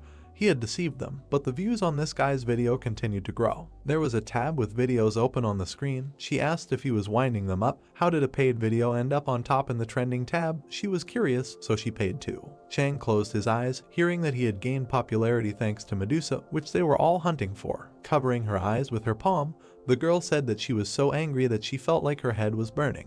The brother replied that she was distracting, so let her just calm down and drink something. He looked at the man, who said that he had returned from a gathering event and noticed that his sister was also there. She was lying on the table, confused, and heard that he saw her in the dungeon on the video of the Medusa hunt. Showing the phone, he said that after that he watched all the videos in which his sister was killed, and now he was her fan, and he also joined both the guild and the fan club. The guy calmed his sister down, saying that she knew that he meant well. Dahu froze with a bottle in her hand. Frowning, the red-haired girl heard her ask how many members there were in the guild. Chang answered that there were about 300. Her laughter was heard among the glow. Smiling slyly, the red-haired girl said that there was still a way out. Stagnant water would not get away with it. Her eye was glowing blue. The body of a monster was lying on the ground. A green body was also lying nearby. Words were heard that this was strange. The snake lay with its mouth open. The hero said it was a king cobra with sharp scales. Walking past the bodies, Iogen said, the horned lizard and the camel lechiel, all strong C+ rank monsters. Why are they all dead? He was walking through an abandoned land somewhere in the eastern hemisphere of the Den of Immorality. Looking to the side, the brunette thought that he did not think that someone would visit the dungeon before him. Jumping down, he thought, who came here first? Iajin landed near the blue monster. The blue Oni turned to him. Grinning, Iajin said, "What a surprise, he is so huge, I bet no one will get close to him." The hero was surprised when the monster attacked. Dust rose around. Looking at the monster, the hero said that he was lucky he has business with him. The blue giant swung his leg. With a smile, Iajin said about the earthquake. Raising his foot in a red boot, he said that he would see how it goes. A bright flash rose. Clouds of smoke flew away. The guy in the cloak attacked. About 3 hours later, the monster's head fell to the ground. Looking ahead, Iajin thought a squad was here. No, it looks like one person worked. Besides, arrows were stuck in the monster's body. In the legs as well, the hero realized that he was an archer. In the rapid movement, the guy thought that some archer was trying to make a solo raid. It can't be. The guy in the cloak stood among the rubble. A blinding flash appeared ahead. The hero covered himself with his hand, and then looked away in shock. Hiding, he drank a potion, saying that all he had was this pair of stone slabs and potions. He was naked and completely unprotected. He almost died in the stupidest way. The monster lowered his huge hand. He had white teeth. Sticking out his tongue, the guy thought that it must be. He had never fought him before, but this is Gorgon. Ahead was a horned one-eyed monster. The hero thought that this monster had everything balanced. Strength, speed, endurance. He also had special abilities. He can even use mana burning. Looking from behind cover, he said that in general, he is not an ordinary guy. This is a top-level opponent at the moment. A long-haired guy appeared ahead. The hero thought, who is this? There was a blue scarf around the guy's neck. He held a crossbow in his hand. The brunette's eyes became surprised. Sparks appeared near the stones. A trace remained from a quick jump. Iajin looked ahead in surprise. Having jumped, the player shot at the monster. It raised its head up. The long-haired guy confidently held the crossbow, and then, looking to the side, he exhaled. Iajin smiled, thinking that this was Drake, a professional player who is at the top of not only the official rating. The guy shot at the one-eyed monster. Having mastered the non-standard type of character archer, he became the undisputed #1 in the rating, and many players recognized him as #1 in the world. A paw flew near the fair-haired man, so he received the nickname 1 in 7 billion. A blade appeared in his hand. He became so popular in Korea that he even received a cute nickname Drakey. The paw reached for the guy. One day he suddenly disappeared from the game, but no one knew why he left. Drake looked with yellow eyes. He is a real mystery. This made him famous as a legend. Iajin looked away and thought that he was cornered. The guy stopped, stretching out his hand. The enemy, opening his mouth, ran towards him. Drake grinned and quickly attacked him. The monster looked surprised. It fell sharply to the ground. The brunette stared forward, thinking that it was the same. There was transparent mucus on the paw. He thought it was the gel of snail skeletons. There were many sharp weapons on the ground. The guy thought that there were sharp spikes on the floor. Looking forward, Iajin thought that it was impossible. Such a short period of time, he was able to set such a trap. He remembered how the guy slipped under the paw of the monster. Drake stood with the crossbow in his hand, while the hero thought that this was incredible. The blonde-haired man smiled, thinking that Gorgon's HP had decreased to 5%. Great. He took out a short blade, a weakling sword, which has a feature that helps defeat an enemy with less than 5% of his health left. The blade glowed blue. Looking ahead, Drake thought that this was his 20th attempt. It was time to use the 5% chance. Iajin looked ahead tensely. The long-haired man rushed to attack, thinking that now. The monster's eye glowed red. Drake grinned, asking from the mana burn. The stone on his sword was shining. He said what it was. The impact left a mark. He said that it was bad. The blade pierced the monster's eye. Lightning began to emanate from it. Gorgon fell back. He fell next to the hero. Looking ahead, Drake exclaimed that he did it. He finally defeated this monster. Iajin opened his mouth and shouted at him not to move. The boy turned around, hearing that it was not over yet. A snake appeared in front, the tail of Gorgon. The yellow eyes widened in surprise. He saw the huge Jormungandr chewing on the tail. After all, it is immune to poison and magic. On his finger, a ring with a spirit sealed and it glittered. Standing behind, Iajin said that he did not mean to interrupt. Turning, the blonde asked, did he summon this? The brunette nodded with a slight smile and thought that Drake's meta was originally supposed to be an archer who caused an earthquake that occurred when he fired a barrage of arrows from a long distance, an excellent fighting style. He imagined a red boot and thought that the red leather feet were the item he used. Imagining the blue monster, he thought that if he had defeated the red Oni first and got the earthquake meta, he might not have had to fight Gorgon for so long. With a slight smile, Drake said that he had no use for it. If he died here, he would have nothing to do because the game would block access for a while. The brunette looked surprised. A notification appeared saying that he had successfully completed the world's first Gorgon raid. The solo raid rankings were compiled. Drake in first place, 7 deaths, 182 surrenders, 62 hours 3 minutes 21 seconds. The long-haired man reached for the dropped item, a fragment of Gorgon's horn, and said that they have a saying in their family, pay back a debt twice as much and revenge tenfold. Smiling, he said that he saved his life, so he would definitely save him twice, no less. Iijin looked at him with a slight smile and thought that this was not bad. As a character, he mentally raised his hand and thought that the #1 player in the world promised to save his life twice. In comparison, the reward for killing Gorgon was nothing. On the outside, he smiled calmly and agreed, saying that he would probably use it once, probably right now. Standing next to him, the guy in the cloak said that he planned to reach the very depths of the den of immorality. Drake turned to him and asked again, isn't this the lower floor? Iijin passed by. He approached the stone building. Looking at it carefully, he thought that if the information he had was reliable, the way there lies behind this altar. A flash appeared in the darkness. It was a small keyhole. Smiling, Iijin said that he found it. A dark key hovered above his palm. He inserted the key into the keyhole. Drake watched this in surprise. There were cracks in the ground, and suddenly the floor under the guys collapsed into rubble, causing the blonde to scream. The system reported that they had descended to the hidden location of the Den of Immorality, the 8th floor. The first characters' names were entered into the Akashic Chronicles. The real boss appears. Looking down, Drake said that there really was a hidden floor. Smiling, the cloaked hero said that yes, the final monster he had been walking towards for so long. In front of them was a huge black monster with a long tail and wings, Medusa's son, Basilisk. Light was pouring out of the rift. The black dragon had imprisoned his son in an underground prison before he could rebel.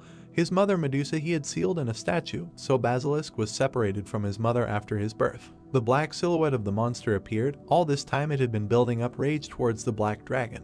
Iijin exhaled and said that it was quite cruel to imprison his son in the sewers out of fear of being usurped. The black dragon is a coward. Drake added that he did not know about this hidden boss. Smiling, he said that he was excited. The brunette chuckled and clarified what he said. The guy shot down. A spark flew off the monster's armor. Drake looked away questioningly. Iijin, who was standing next to him, said that it was because of his ability called immorality. Looking down, he continued that it was a passive skill that returned 90% of the damage to the attacker. His defense was high, so he would not suffer much damage anyway, but this skill was annoying. A fire ignited in the monster's mouth. Iijin clenched his teeth, saying that he was about to exhale. Flames burst out of the monster's mouth under a cry to dodge. The hero ran away in fear. Sparks flew around the boss's head. Looking there, Drake said that it was a strong poison. He could take damage from a simple impact. He turned around, hearing that the hero would go first. Iijin resolutely jumped into the pit. The confused brown-haired man said that the entire 8th floor was flooded with this poison. There was no room to stand. Looking ahead in surprise, he asked what he was planning. The guy in the cloak stood on the snake's body. The black snake had a red eye. Words were heard that the immunity to Jormungandr poisons was beyond his wildest dreams. Smiling, Iijin said that there would be no problem with the poison as long as he was here. Flames burst from the monster's mouth. The hero's cloak fluttered. He grinned as he clutched the weapon. Suddenly, the ground rose up under him. Looking tensely to the side, he said that it hit the torso. The monster's paw reached for the hero. Suddenly, something hit him in the eye. The brunette turned around, recognizing Drake. He closed his eyes after the shot. Smiling, the brunette said that he helped well. The clothes fluttered from the quick movement. A spark appeared near the torso. The black monster opened its mouth. Drake appeared next to him and said that even with Jormungandr's immunity to poison, they wouldn't last long. Looking ahead, Iijin shouted that they needed to run now. The guys ran up the spiral staircase. The enemy swung his long tail. His blow broke the staircase. The brunette staring ahead said that they needed to go higher. This guy hunts attackers to the very end. Looking back, Drake said that he had excellent defense, the ability to reflect damage, and poison. His HP was also incredibly high, as he thought they should come back more prepared. The hero grinned and asked what he was talking about. He told him. The black monster was quickly approaching from behind. A question was heard, was he really going to hunt him? Glancing back, the long-haired one asked if he was sure he could survive his poison. Iijin clenched his fist, saying that he was actually thinking about it.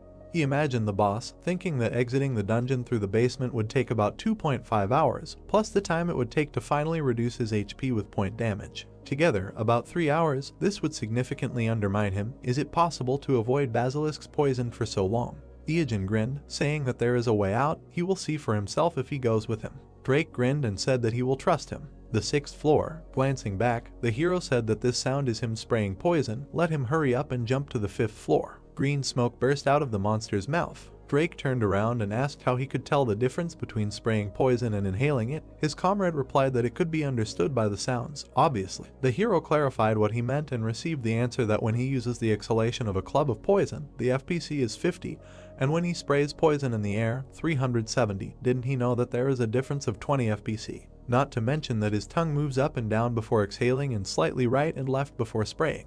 5th floor. The heroes spread out from the rapid movement. The brunette said that this is the sound of the 3rd octave. These are grenades made of scales. All the scales fly at an angle of 45 degrees, so it is enough to just lie down. 4th floor. Flames flew above the guys. Drake said that every monster on this level could destroy enemies just with a breath of poison. The item said that they were all so strong that he could not kill a single one. 3rd floor. Basilisk's face appeared in the darkness. Looking down, the brunette thought that he still had 80% HP left, and in the meantime, there was less than half to go. The comrade standing behind exclaimed that he would be caught if he just stood there. Iojin turned around and said that he would take a look. He thought it was about time. There were 2 cracked columns ahead. Running up to them, the guy called there. Looking at him in surprise, Drake thought, isn't the exit on the other side? Why here? Suddenly, Basilisk appeared in front of the hero. Sparks fell. Lightning appeared in the haze. Iojin smiled, saying that it was great, just in time. A bright beam shot among the lightning. It crashed into the ground between the opponents. The monster clenched its fangs. He smiled and said that thanks to it, he could buy some time. Standing behind the blue monster, the guy exclaimed like a Pokemon that he chose it. Drake was shocked, turned around to the guy who shouted forward Blue Oni. The blue monster rushed at Basilisk. A reddish haze in the darkness. Blue flashes appeared. Red and blue zigzags merged. The system reported that the fusion of items was complete. Blue Oni stood in front of the monster. Smoke surrounded its muzzle. Drake looked at the brunette in surprise and asked if he had really thought this through, to which he received the answer that of course, fortunately, they arrived just in time for the Blue Oni to regenerate. Looking ahead, Iojin declared that he would simply attack everyone in his territory, even if that creature was Basilisk, which was 10,000 times stronger. The black paw squeezed the blue one. The hero thought that besides, its strength was enough to mistakenly classify it as a rank higher than C+. Basilisk squeezed the Oni's hands. Iojin thought that he hoped. Black fingers squeezed the wrist. The blue monster screamed. The boss opened its mouth. A stream of flame burst out of it. It surrounded the head of the screaming monster, and then everything disappeared into the haze. Basilisk was standing next to the remains of the skeleton. Iojin quickly ran forward, saying that great, he bought them 10 seconds. The heroes ran up the stairs. The guy thought that Basilisk's HP was now 50%. They had fallen significantly. Turning back, he thought it was worth a try. The monster was smashing the steps. The 1st floor. The guys stopped in front of the huge boss. Drake said that Basilisk was still alive and kicking. It was a shame that they did everything they could. His comrade giggled and asked what he was talking about. They had exhausted themselves so much to get here, could they give up now? He imagined the image of the red monster and thought about his secret item he had patiently prepared all this time. A blue monster appeared in his memory. Imagining the fusion of blue and red, the hero thought that his finest hour had come. In front of him was a boot. The system reported that it was the skin of the legs of Jormungandr, rank B+, attack plus 500, movement speed plus 50, and the ability to use the earthquake skill. These shoes were created by fusing the skin of the legs of red and blue Oni. The boot was put on the hero's foot. With a determined look, looking forward, Iojin said that his preparation for a full-scale dungeon raid was finally finished. Everything was going according to plan. He raised his foot, shouting for him to taste the most devastating area of effect attack that monster's capabilities could offer. The eye on the boot glowed. A scream was heard. It was showtime. Rock debris flew up. There was blue smoke in front of Basilisk. Then he fell into the abyss. The monster fell along with the debris. Looking down, Drake made a surprised sound. Standing next to the rift, he said that this was a terrifying force. The monster's body disappeared into a bright haze. The hero explained that the Den of Immorality is essentially a deep hole between each floor. A lot of space. Basilisk fell from the 1st floor to the 2nd. Wouldn't that cause a huge decrease in HP? The impact caused many cracks. The guy continued that during the fall, his immorality feature would reflect damage to everything around him. Looking down, the brunette continued that the floors were already weakened due to Basilisk's rampage, and his poison was everywhere. Now all this still affects the attack, so while the floor under him will collapse, this is behind the floor. The puzzle monster fell among the rubble. The guy continued, falling lower and lower. He continued to fall into the darkness. Looking down, Iojin said that with each floor he would lose a lot of HP. A crack appeared from the impact. Stones flew up. The monster lay among the rubble. The rubble quickly fell down. The hero continued that the floor would collapse up to the 8th floor. Flying among bright flashes, the monster fell to the ground. The hero explained that in the end there, where it all began. And up was raised a black hand. Looking at the cliff, the brunette said that it will take this guy a long time to get back up again and thought that by then the point damage from the chisel should finish him off. Hearing, he continued that from now on it is a battle with time. The guys looked down carefully. Pointing a finger forward, the hero suggested throwing down rocks just in case while they wait. Stroking the snake on the muzzle, Iogen said that he was quite a useful ally. Drake looked ahead. He was absolutely useless and thought that it was necessary to grab popcorn. A notification appeared that they were the first players to complete the Basilisk raid. They were the first to clear the Den of Immorality, completed the hidden quest Mother's Love Medusa, and killed the child. Here is the reward. An image of a black armor appeared, which was called the Heart of Immorality. It is in a plus rated armor with plus 500 defense and the ability to use the unique skill Immorality. It is made from a perfectly tailored and perfectly dried basilisk heart skin. Iogen chuckled, thinking that this is a great drop. He never thought he would get something so unexpected. Now he has to go down to the 8th floor again. Drake looked at him with a smile, saying that he did nothing, so he feels awkward about his name being written in the raid clear. He got the title thanks to hunting basilisk, but not a single item due to his low contribution to the hunt. The brunette retorted that no, it was great for an impromptu team, but that's later. Since he doesn't know the layout of this dungeon, will he help collect the dropped items? Looking at him with a smile, the guy said that there was no need to ask. If anything, there was something else he wanted to do. He should not be shy and say it. The hero looked at him with a slight smile, thinking that he was quite polite. A question was heard, that earlier, when he entered his name in the rating, he said stagnant water. Without turning around, the brunette answered that yes, what? The fair-haired touched his chin. Shifting his gaze, he said that recently many large guilds ordered his murder. Iogen raised his eyebrows in bewilderment and thought, an order to kill. Staring at the guy in shock, he asked what he meant. He did nothing like that. Waving his hand, his comrade replied that he also received everything simply with a reward. A notification appeared that they were looking for any player with the name Stagnant Water who behaved unusually and rudely. The list of crimes: trolling, stealing monsters, stealing items, killing players, showing off their naked body, stalking, and so on. They are waiting for players who can deal with this problem in cold blood, and then there is the amount of the reward. The hero stares at the system window in bewilderment, saying that this is ridiculous, and there is not a single accusation that he agrees with, except, perhaps, showing off his naked body. Looking to the side, Drake said that it seemed like a lot of people would come for him. How about hiding for a while? He stared forward with a completely gloomy expression, and then he chuckled. A shadow fell on his face and laughter could be heard. Iogen smiled slyly, saying that they wanted to catch him. It was so cute. He imagined an image and many birds, thinking that imagining the faces of all these newbies who would surround him like chickens, wouldn't it be exciting? Drake was surprised to hear the guy say that before these chickens grew into fighting roosters. The brunette stretched out his palm and asked that getting rid of them early wouldn't be such a bad thing. Among the sands of the harsh B-rank desert, there were black thorns. Sparks flew around the monster. The man clenched his fist, shouting that he was the one who caught it. Let him give it to him. The man with the sword replied that he should take his hands away, or he would cut them off. Pointing his finger, the man asked if he shouldn't apologize if he bumped into someone. Replied, why would he? He bumped into him, wanted to fight. The crowd cursed and pointed their weapons at each other. A quick movement and a shout to everyone. The people turned around in surprise, hearing that they hadn't forgotten why they came here, right? The guy holding the mace, hearing how they were told not to waste their strength. The silhouette of the platform appeared ahead. The girl with the microphone raised her hand, shouting that today they had a common task and only one goal: to kill stagnant water. The red-haired man exclaimed in surprise that it was the leader of the UD Guild. The second exclaimed that it was the beautiful boss. Dahu held the microphone, shouting that they would not lose precious HP by fighting against each other.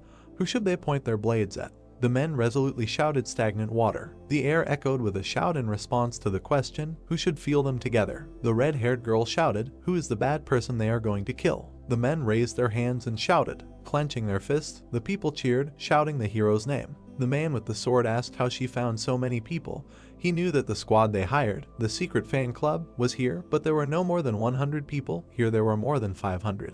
Dahu put her hand on her hip, saying that it was not only them. Many Chinese tops came too and heard the question, why? She introduced the man on the throne in front of the information window and said that recently a Chinese rich man named Yungshi personally announced a large reward for this bad guy's head. She thought the Chinese players were unhappy with the Koreans taking the initiative. There were sparks in the pink smoke, and words were heard that there were 3 major forces here: the UD Guild, the Incheon Alliance Guild, and Yungshi's bounty hunters. The girl chuckled, thinking that all these people gathered here to catch stagnant water, even embarrassed by how much stronger they are, but they will get rid of him with confidence. Stepping forward, she said that thanks to him, they will be able to find him. As the guild leader, she is grateful and turned to Drake. The blonde looked at her determinedly, saying that they had to team up for a while, so he knows a little about him. Looking at the guy, the redhead said that she understood what he was getting at. Speaking of which, how did he know his current location? The guy with the blue scarf replied that he was stalking him. He got the information from the player league. Crossing her arms, Da-Hyu asked what he wanted in return and received the answer money,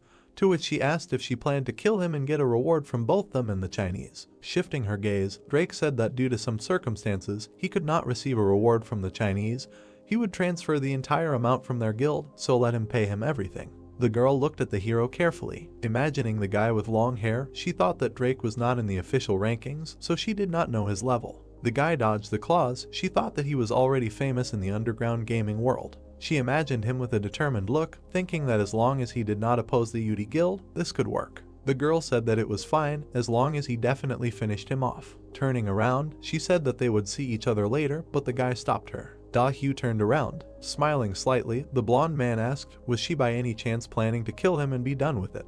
The next day, clouds were floating above the desert. The warriors with weapons gathered together. Clenching his fist, the guy shouted for him to come out already. The red-haired man chuckled, saying that they would incinerate him and cook themselves a roast. Da-Hyu held the scroll, thinking that she had spent a lot of money to get this scroll. A lightning strike, she could not let him die until she personally pierced him with her sword. A bright spark appeared in front. More and more. The girl pulled out the melody surrounded by lightning, shouted a death wish. Lightning came from the hands of the warriors. A green ball came from the man's palm. A bright glow went forward. There was a bright flash. The girl looked ahead tensely and thought, did it work? Clouds of dust rose up. Among them, the silhouette of a pile appeared. The amazed players looked at it, shouting, what is this? The girl looked at it in shock. There was a neat pile of shit. Then it disappeared. Dust rose up. Then a lying camel appeared. The man looked at it tensely, exclaiming, what is this? The blonde man in a huge mask exclaimed that he thought he saw a huge poop, and now there is a camel. Did they attack a camel? Frowning, Da-Hyu thought, it can't be, they got false information. She used an expensive scroll just for the sake of it.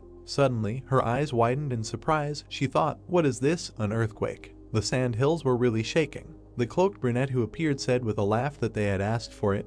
This was a gift from him. Let them enjoy the horror of their first encounter with a monster. A huge monster burst out of the sand. The guy stared ahead in shock, thinking, wasn't it daytime now? It had suddenly gotten dark. He and his comrade looked up in surprise. A huge worm appeared in front of the players. It opened its round, toothy mouth. The girl looked up tensely. With an expression of horror, she screamed, what is this? Sparks of energy flew forward. The worm attacked, scattering parts of the players' bodies. In the desert, there were stone cliffs the day before the raid on stagnant water. Dust rose near the cliffs. Iyajin turned around and asked, did he get all the rewards? Drake, who was standing behind him, said that yes, the United Guilds actually wanted to stab each other in the back. They all put a price on the heads of the group leaders. The brunette chuckled and said that of course he expected that from them. In front of him was a whole list of kills with a reward for killing each of the guild leaders. The guy in the cloak looked at his comrade and asked if he had spread the information that he would be there at 2 o'clock, to which he heard the answer that yes, they believed it even easier than they thought.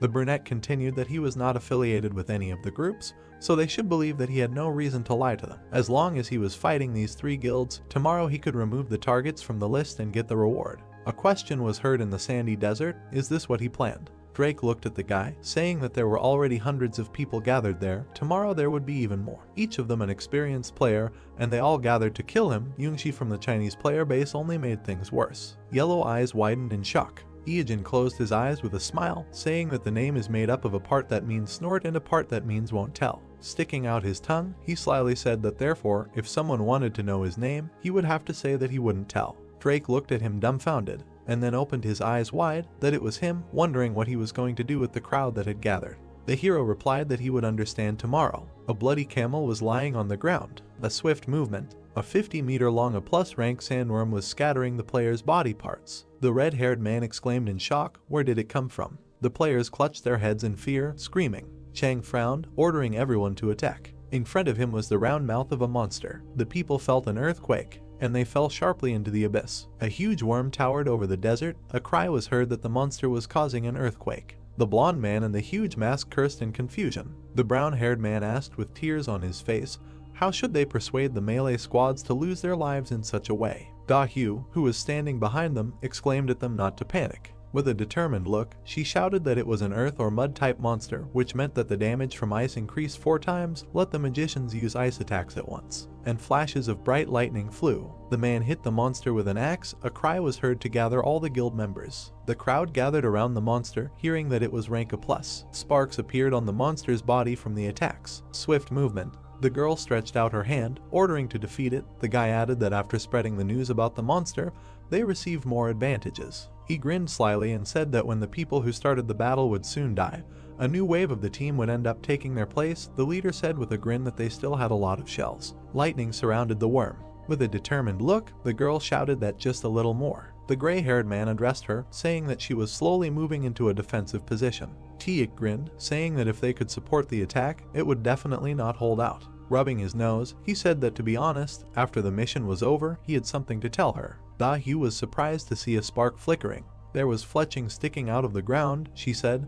This arrow. Turning around in displeasure, she exclaimed, Drake. Gritting her teeth, the girl said that even if he couldn't kill stagnant water, why kill Tiik now? Now she would have to team up with someone else even if they were almost all dead weight. She saw the arrow hit the guy and exclaimed, about her brother. The girl turned around in shock. Behind the rock was the figure of a guy. Drake was holding a weapon. Looking at him in shock, the leader cursed, shouting that he was originally on stagnant water's side. A spark came out of the weapon. A swift movement. Iijin in a black cloak said that if even a newbie like him managed to defeat the sandworm, this kind of pinpoint approach works well. He imagined the lying pile, thinking that stagnant water did not realize that he had summoned Jormungandr to hide, thanks to its immunity to magic. Introducing the camel, he continued that for a monster, it had low physical resistance. Things would be a lot easier if they had an archer. Thinking that in the midst of the confusion, he attacked and awakened the sandworm. As those with bounties on their heads, they should have come for it, but now the crowd of newbies seemed to be delayed. Clouds floated across the sky. The monster's mouth was black and scorched.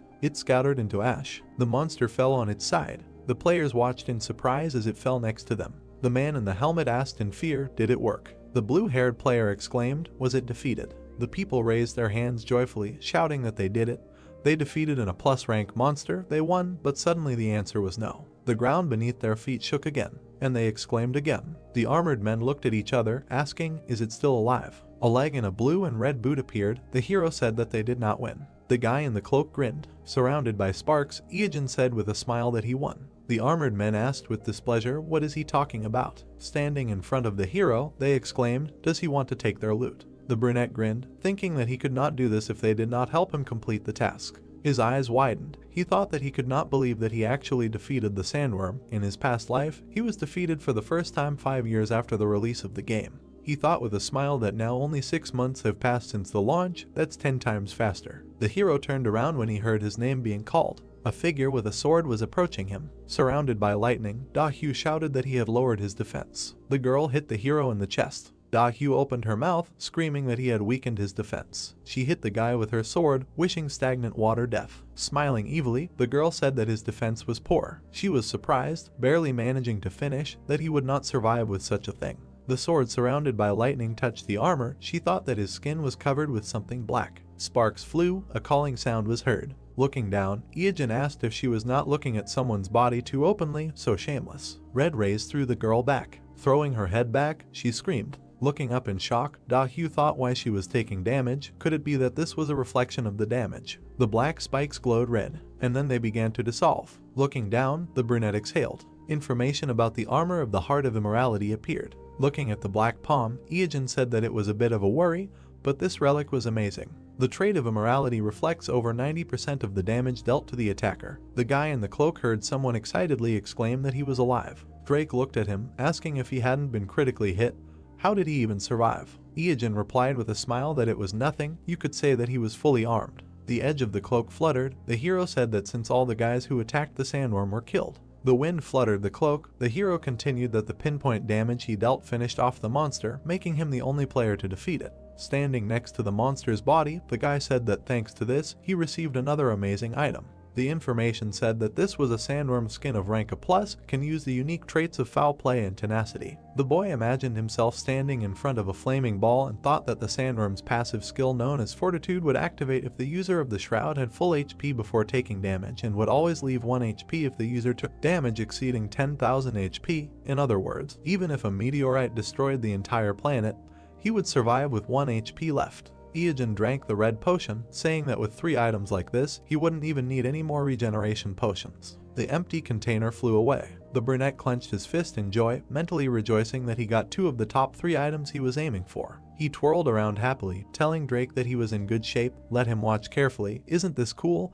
He replied that all he saw was a pervert in a black leather suit and cloak. The guy crossed his arms and said that he would definitely not be boring, so he would continue to follow him. Iijin smiled. The guy introduced Dahu and asked if he had noticed that she was very skilled. She was able to dodge all of his arrows, escaped, and even tried to deliver the finishing blow. Iijin turned around when he heard a demand from behind him to stay put. The figures standing behind the monster's body were indignant that this was their sandworm, first dressed as a pervert, and now wanted to carry off their prey. He could not steal their reward right in front of them. Iijin looked back with displeasure, saying that they were hiding from this monster, but showed up to complain. Throwing a cloak over his comrade, the brunette said that they were leaving. The player stepped on the monster's body. His face became surprised. He asked where they went. There was only desert sand ahead. The guy said that they dissolved. The wind drove the dust. There was a brown cloth on the sand. The boys hid under the sandworm skin, which reduces the chance of being noticed by the player or monster by 50%. Iijin said that he was sure that they were newbies with 6 months of experience, so this disguise was enough. Now they could go to a safe place to log out. The heroes looked ahead carefully. Lying under the skin, they both thought it was awkward. Under the sky, the hero thought that because he was technically naked, his stomach was growling too loudly. White clouds were floating in the sky. There was a sign on the brick building. From the video on the screen, words were heard that this was the end of their review of the Red Oni, one of the 3 main bosses in the newbie area. Next time he will talk about the long sword of the Needle King Cobra. Let them not forget to like, share the video and subscribe. It was stagnant water, disconnecting. The guy with the phone exclaimed how cool he was. The other said it was amazing how he could explain things so well while fighting an Oni. The student sat with his head on his hand. Teagang turned around when he was called. 2 guys approached him. With an indifferent look, the professional player of the K1 Soul branch asked what they wanted. The blonde looked at him awkwardly. Standing next to him, he hesitantly said that it was nothing, just what they talked about last time. He wanted to know if he got them. His hand squeezed the handle of his backpack. As he walked away, Teagang said that if he meant the hunter's bandana and the bold armor, he already had them. He interrupted the thanks, saying that there was nothing to thank him for, just to get the money ready. The blonde standing behind him asked displeasedly why he was leaving. The class hour had not even started yet. Looking after him, he sadly thought that he had hoped they could play together. White clouds floated across the sky. Teagang looked ahead with dissatisfaction, saying that he couldn't continue to earn so little. Professional gamer groups forbid their members from participating in other commercial projects. He walked with his hand in his pocket, thinking that the regulations monopolized the players. Because he dropped out of school, he had nowhere to go. He walked down the city street, thinking that when he tried to stay in the dorm, it was annoying because everything the older ones did was gather all the younger ones and make them do everything for them. The house is empty because his parents work day and night to pay for his younger sister's treatment. There was a bright building ahead. Teagang thought that he wanted to debut quickly to participate in tournaments, but with his history and the school's interference, even that would be difficult. He closed his eyes and said that since he was a rookie who hadn't even debuted, he couldn't get anything from sponsorship or advertising. He had to earn money somehow. Something black was flying quickly. Teagang caught it with his hand. He looked at it and asked, "What is it?" He was holding a blue poster of the East Pacific ship, Toto League, which said that there was a cash prize of 1 billion won and that they were looking for the best young professional players in Korea. If you wanted to bet, all types were allowed. Feel free to call, come and become a superstar. White clouds were floating in the sky. There was a car parked not far from the house. The woman in pink was shouting discontentedly, so this is how he decided to spend his father's inheritance. The man in the tie reminded the older man that he had said that he could get a bigger share. The man angrily shouted that he had his own needs too, if he had forgotten, and besides, he was the oldest of them, he should give them a bigger share. Iijin heard someone shouting with an awkward smile. Did they think that this conversation was not only about them? The guy held the phone to his ear, thinking that for the first time in a long time he decided to come visit his uncle. On the phone, he was told that a memorial service would be coming soon, so he needed to come at least a week before they arrived. The displeased uncle asked the hero if he thought he had crossed the line. The guy awkwardly asked again. The man opened his mouth in displeasure and shouted that he was already at the age to go to college, find a job and become completely independent. He expected them to still pay the bills and fuss over him. The boys looked ahead in confusion as he ordered him to look at his cousins. They hadn't relied on their parents since they started going to school, and how good was he at school? The cousins chuckled a little. Spitting out saliva, the man yelled that no, he was just sitting there playing his stupid games, and now he sees the difference between him and those who have real jobs. Ieogen let out a sigh, dejected, thinking that who knew he would make a speech to pretend that he was actually protecting him. The children held their phones. The man waved his hand, telling his brother that he was sure Ieogen thought about such things, but he angrily replied that he didn't, and then said that they would return to their common problem. They needed to discuss it together. The indifferent brunette listened, that it was about his grandfather's inheritance. It shouldn't be a surprise, since they all knew that he was no longer with them. The boy smiled and asked how much he had left. He asked again in surprise when he heard the man put a 20 and 2 zeros next to it. The furious man, spitting, shouted that so much money was no joke. He was too inadequate to understand what it meant to have so much money. Ieogen raised an eyebrow pitifully, thinking it was only 2,000. He hoped in vain. He wondered how they would react if they knew that he had earned 40 million in 3 months. The man held up the papers, saying that the paperwork seemed quite complicated in this case. The man with glasses heard him ask for permission to help. Ieogen raised a finger and said that he would submit these documents to the district office and ask for a geographic survey and the issuance of documents for land distribution. It should not take long. The relative froze in dismay, and then pointed his finger in displeasure, shouting why he was butting into the adults' conversations. Ieogen smiled sweetly and said that he just wanted to offer his help, but if they didn't want to involve him, that was fine.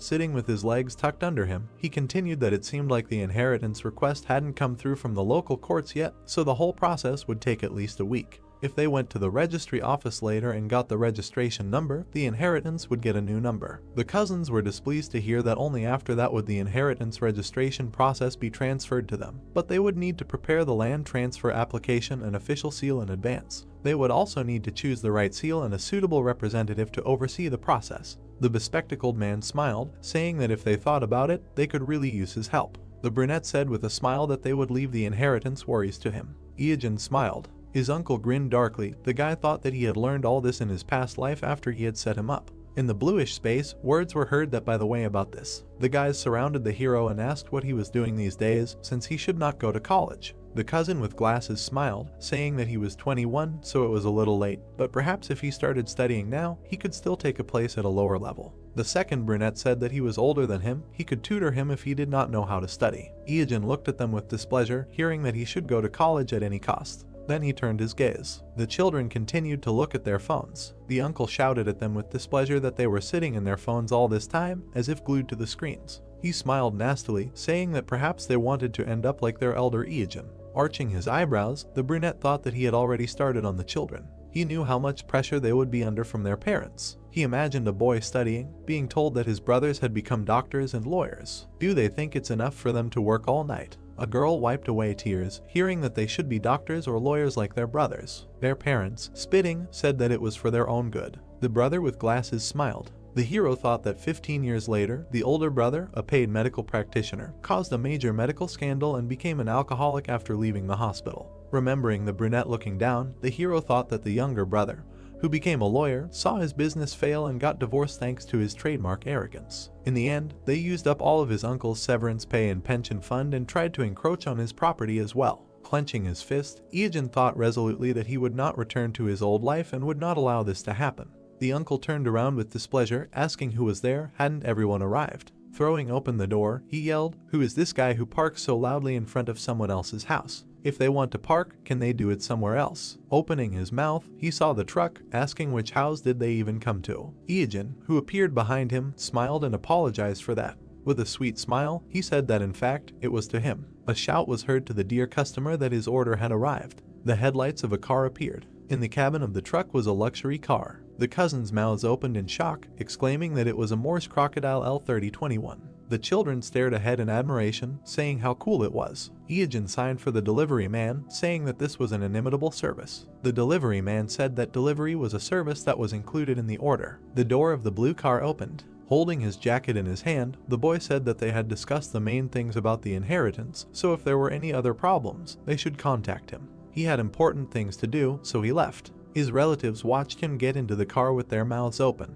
The uncle looked extremely surprised. The sky was clear. Opening his mouth in displeasure, he shouted that they were looking at their phones again. How many times had he told them to study? Frowning, he continued, unless they wanted to become like Ieogen. Then his eyes widened in shock. Holding the phone, the boy said that they wanted to be cool like him. A video was open on the phone screen, and words about likes, subscriptions, and that stagnant water was with them could be heard. Rapid movement. The car moved forward quickly. The boy said that it was really a waste of time. He tried to give them a chance. With a smile, sitting behind the wheel, he continued that in any case, the moment had come, the big event that everyone had been waiting for. On the seat was a crumpled poster. In South Atlantic, the Amazon, a red beam was rising from the device. Words were heard that the Asian Toto League was finally starting. The man spread his arms, saying that he thanked everyone for joining them today, whose decisive victory would bring the player a huge prize of 1 billion won. The girls had masks with ears on their faces. Words were heard that today's match had already begun. This was the first duel in honor of the opening of the event.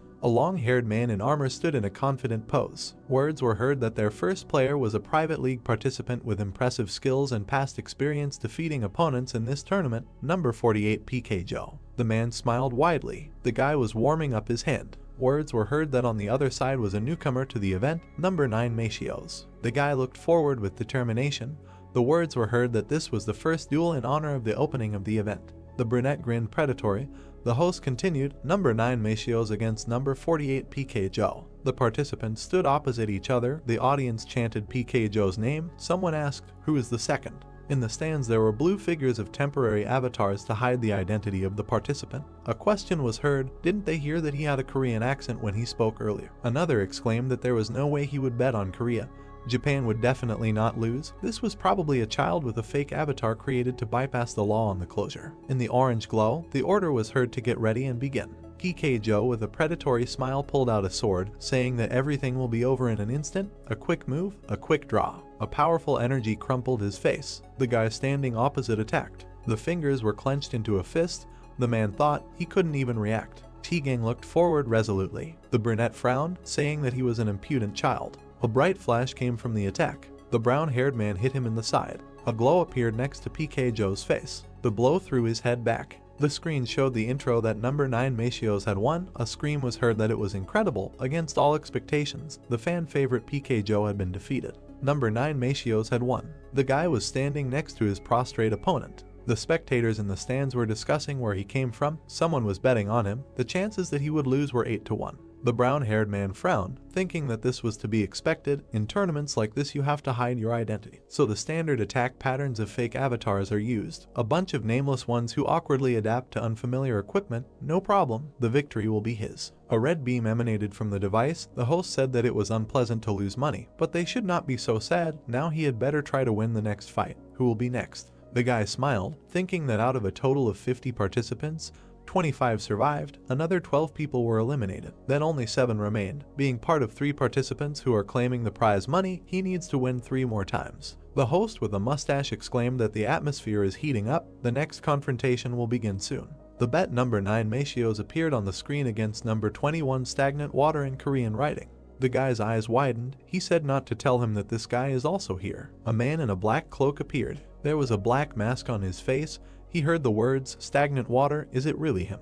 Blue eyes looked forward. Frowning slightly, T-Gang thought it was an imposter. Standing in front of the guy in the mask, he thought that this shorty was clearly not 2 meters tall compared to their last meeting in the dungeon. His height had changed by at least 20 centimeters. It was impossible to grow like that, even if he ate well. The man in the white mask told him to start. A cry of the beginning was heard against the orange background. The player was clutching a spear in his hand. An eye flashed in the slit of the mask. The guy said, "Come closer." None of his blows would reach the target. The brown-haired man continued to stand, and then he grinned. Stagnant Water was surprised by the rapid movement. Machios was quickly approaching him. Flashes appeared from the blows. The guy clenched his fists. Then he attacked under the knee. The brunette in the mask made a dissatisfied sound. A red beam appeared from the attack. The hand was clutching the blade of the hedgehog needle from the dungeon. Looking at this, the blue-eyed guy thought that he was a melee player, but chose the style of this. Probably he has low HP. The masked guy's cloak was fluttering. The hero thought that he had an advantage in a large reserve of HP.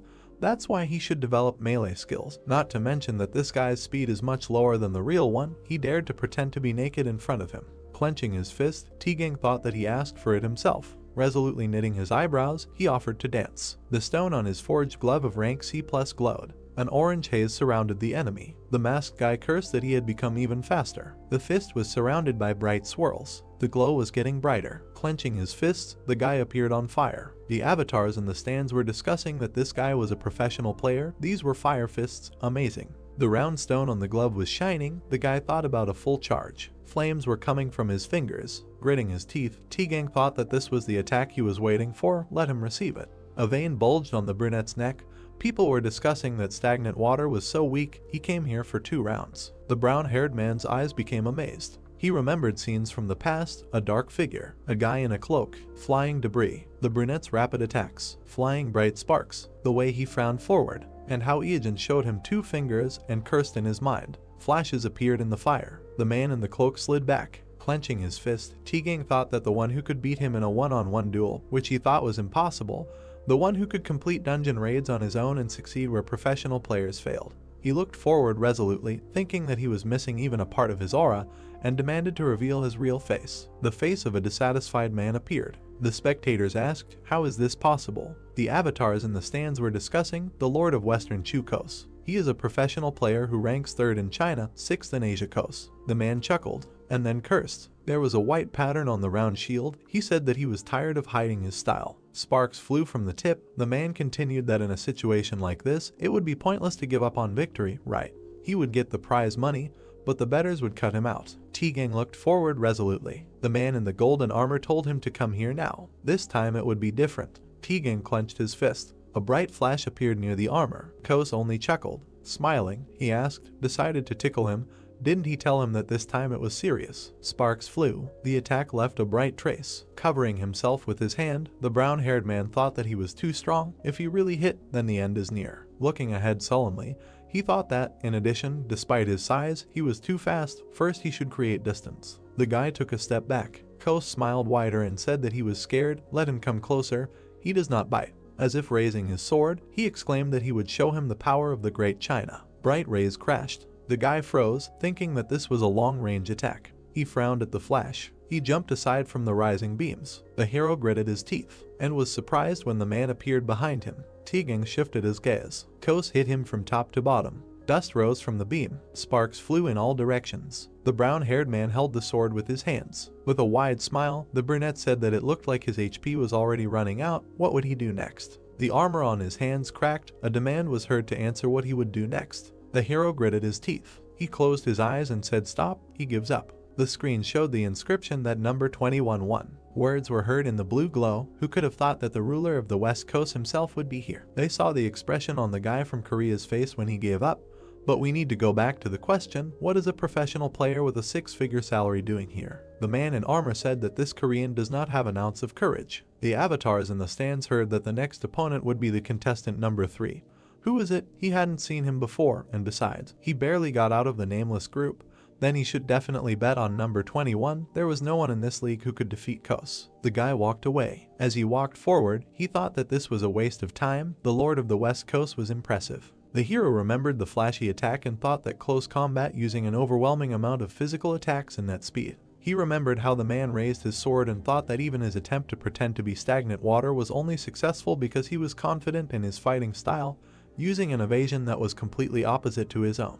I wonder who would win if he faced the real stagnant water. Closing his eyes, T-Gang thought that he couldn't earn a penny this time. It was a shame. He thought he should take this as a learning experience. The guy opened his eyes when he heard someone greet him. There was a powerful armor on his arm. A man in red armor stood in front. There was a red mask on his face. Frowning, T-Gang thought, who is this? Does he know him? As he passed by, the man said that he was curious about something. The guy turned around, looking at him, and heard what was said before. Stopping behind, the player continued that it would have been the end for him if he had hit him in the stomach. But why did he continue to attack him in the chin?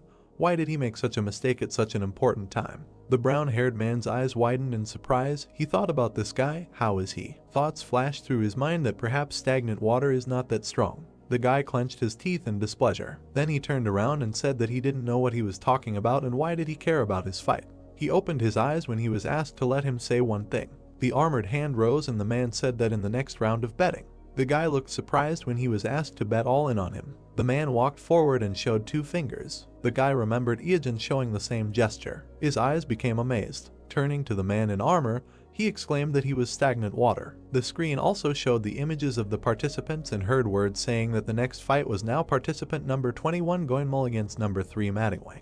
Toast scratched his ear and said that the Koreans have no courage. Did he agree? The masked player was silent. The man opened his eye slightly. He made an inviting gesture and said that he was so confident. Let him start. The man in red knelt down on one knee. The weapon on his hand touched the ground. Bright rays flew from it. The brunette clenched his teeth, thinking that the arena was shaking. His knees were shaking. He exclaimed that he could not stand. The enemy approached him. The eyes of the slit of the mask were burning, and words were heard that he had begun. He grabbed the man's face with his hand. On the screen was a video splash screen. Words were heard asking to like, subscribe, and not forget to like other videos. On the screen were preview images. The hero thought that all his broadcasts were becoming popular, each of them gaining more than 1 million views immediately after publication, and this despite the fact that you have to pay to watch them. Eugene ran forward, thinking that the sponsorship and advertising revenue he received was impressive enough. Running forward, the hero thought that, however, such income would not be enough for his plans for the future. He had a long way to go. Rapid movement. The guy thought that there must be a better and more profitable way than just streaming dungeon raids. Suddenly, a piece of paper flew into his face. He took it off and saw a blue poster. A red beam was rising up. Eugene thought that this was a private and illegal tournament for players. The Toto League. He still remembers all the pro players from the ratings, so he knows with almost 100% certainty who will win and who will not. In short, victory is in his pocket. In red armor and a helmet, he sat among the avatars. There was a wide smile on his face. The guy thought that he joined the league to bet on the winners and losers of each fight. The brown-haired man stood in the ring. The hero thought, isn't this T-Gang? Sitting in the stands, Eugene thought that he registered in an illegal league of players. He did not think that this could happen, although he is not very familiar with his personal life. The brunette had a mask on his face. He thought that judging by the incredible height and nationality of his opponent, it was probably the overlord of Western Chu. No wonder such rumors spread. After all, he really participated in an illegal league. Crossing his arms, the hero thought that he was undoubtedly still number 1 in Asia, but at this moment, the overlord was the one who, he may be a fan of T-Gang, but the money he bet was on the line. The hero's eyes widened. He raised his hand, encouraging Machios, although he himself bet everything on Kos. 10 minutes later, flashes erupted from the blows. Eugene swung his fist, shouting, why is he going on the defensive? What is his problem? He can't stay so quickly. The guy's fist was engulfed in flames. He hit his opponent in the chin. The armored guy froze, thinking why he suddenly changed the trajectory of this blow. No matter what, he would be able to keep his 3 million thanks to T-Gang's mistake. Moreover, his investment would double. As a result, his next opponent, a certain one, would make a noise. A swift movement. The hero hit the opponent's face. Blood splashed out of Kos's nose. The sword was surrounded by fire. The brunette clenched his teeth. Bright flashes remained from the movement. T-Gang looked ahead in surprise, thinking that he understood. The arm in the armor was glowing. On it was the golem's infinity gauntlet. Looking ahead carefully, the brown-haired man thought that they had great attack power, but after a successful attack, the recoil causes the player to be paralyzed for half a second. That's why he wanted to cope with powerful attacks from a distance. It turns out that the best tactic against the guy is. The guy attacked the enemy in the cheek. Clenching his fist, the red player voiced his thought, close combat. In close combat, half a second is an eternity. A bright blow crushed the cheek of Kos, who said about long-range attacks, he needs to close the distance. A flash appeared between them. Eugene in a red mask said that it was a pity, but he would not let this happen. On his hand was a weapon in the form of antlion claws. He said that he would not escape from him. Many lightnings flew around. Kos gritted his teeth, saying, another earthquake, how can he still do this? He fell to the floor. His hand touched the ground. His fingers touched white crumbs. He thought that the earth was turning into sand. Bright flashes of special claw skill. Whirlwind flew around the hero. Imagining the silhouette of a warrior, he thought of Dongwang. When he thought of who to pretend to be in this league, a specific person appeared in his mind. Indeed, he was the symbol of the macho of the game. While imagining the men standing back to back, he thought that along with T-Gang, he was one of the top players in the Korean rankings, but unlike Tuzan, he could not earn recognition. Eugene imagined the armor, thinking that just a year after his debut, he was quickly forgotten in the gaming industry when it turned out that he was involved in a match-fixing scandal. While imagining the armor details, he thought that because of him, the professional league almost went through a terrible crisis. It took 1.5 years before he was allowed to participate again. He already knew what skills Dongwang used for his debut. He thought that his actions hurt both the leagues and the fans. Eugene smiled, saying that he was using them now. He was surrounded by bright lightning. Kos gritted his teeth, saying that this was not just an earthquake, his body was being pulled into the center. The tip of the sword was lowered. He thought that if he screwed up when attacking, he would not miss this chance. The guy in the mask stood. The eye in the slit glowed white. The man looked extremely scared. A bright ball appeared near the sword. The brunette swung it, leaving a bright trace. Kos opened his mouth in shock when Iajin approached, reminding him that he said he would not escape from him. A fist crashed into his face, along with bright beams. Many beams crashed into the body of the man who said that it was impossible. Clenching his fist, the player asked what was wrong. He said something. Maybe it was because of his large build, but he was holding up well. Iajin clenched his fist surrounded by beams. Kos lay in the rubble of broken armor. The player in red armor stood confidently. Words were heard. What just happened? He did not even think that it was possible to fight in such a way. Impressive. The avatars in the stands rejoiced. Words were heard that this force is stunning. Dongwing broke into the ratings. The guy looked ahead, saying that so much time had passed. No, something else was more important. The hero in red armor stood sideways. His fingers were clenched into a fist. The brown-haired man smiled, saying that it was amazing. The hero clenched the blade and looked ahead in shock. The guy gritted his teeth and thought that this was crazy. Two red eyes flashed in front of him, and he tried to understand what it was. The brunette frowned and sweated, turning his head. Iajin swung his weapon and shouted. The pink-haired girl looked up in confusion, not understanding how everything came to this. Blood splattered on the wall. A week earlier, a cafe in the Gangnam district. The girl closed her eyes and took a breath. The youngest producer of the LGB program from beginnings to the crown, Hong Yong HWA, sat and worried that she had come too early. She opened the front camera and checked if her makeup and hair were in order. The girl blushed and muttered with a smile that she never thought stagnant water would respond to her, and the meeting itself was not long ago when a response to an email sent without much hope came. Yong HWA sat at her laptop and looked at the person she had stumbled upon while searching for a guest for her show. The screen flashed clips of Stagnant Water's streams, a man who had topped the charts of all streaming platforms, and whose incredible control over his own skills had earned him international fame. She opened the page with the videos and noted that famous brands were already trying to launch ads on his channel, and before anyone knew it, he had already become a celebrity. The pink-haired girl sat back and wondered if such a person would respond to her email. She typed out a message, deciding that she should give it a try. She quickly received a response agreeing to participate. Yong HWA enthusiastically picked up the laptop and blushed. The girl smiled awkwardly and muttered that she was sure he would ignore her, because it was hard to believe that a star of such stature would agree to take part in a new show on a small TV and radio station, especially considering that from beginnings to the crown didn't have such high ratings, so everyone there was excited. A little earlier, her colleagues had been fussing and trying to tidy up the girl, choosing her clothes and doing her hair. Young HWA put the straw in her mouth and noted that she was so nervous that she didn't know if she would be able to speak at all, and it would be better not to blurt out too much or with a strange pronunciation. She flinched when she heard the sound. The man adjusted his cap. A guy in a mask and dark glasses walked inside. The girl turned around and thought that it must be Stagnant Water. She jumped up and waved at him, and he was surprised to think why she was talking with a straw in her mouth.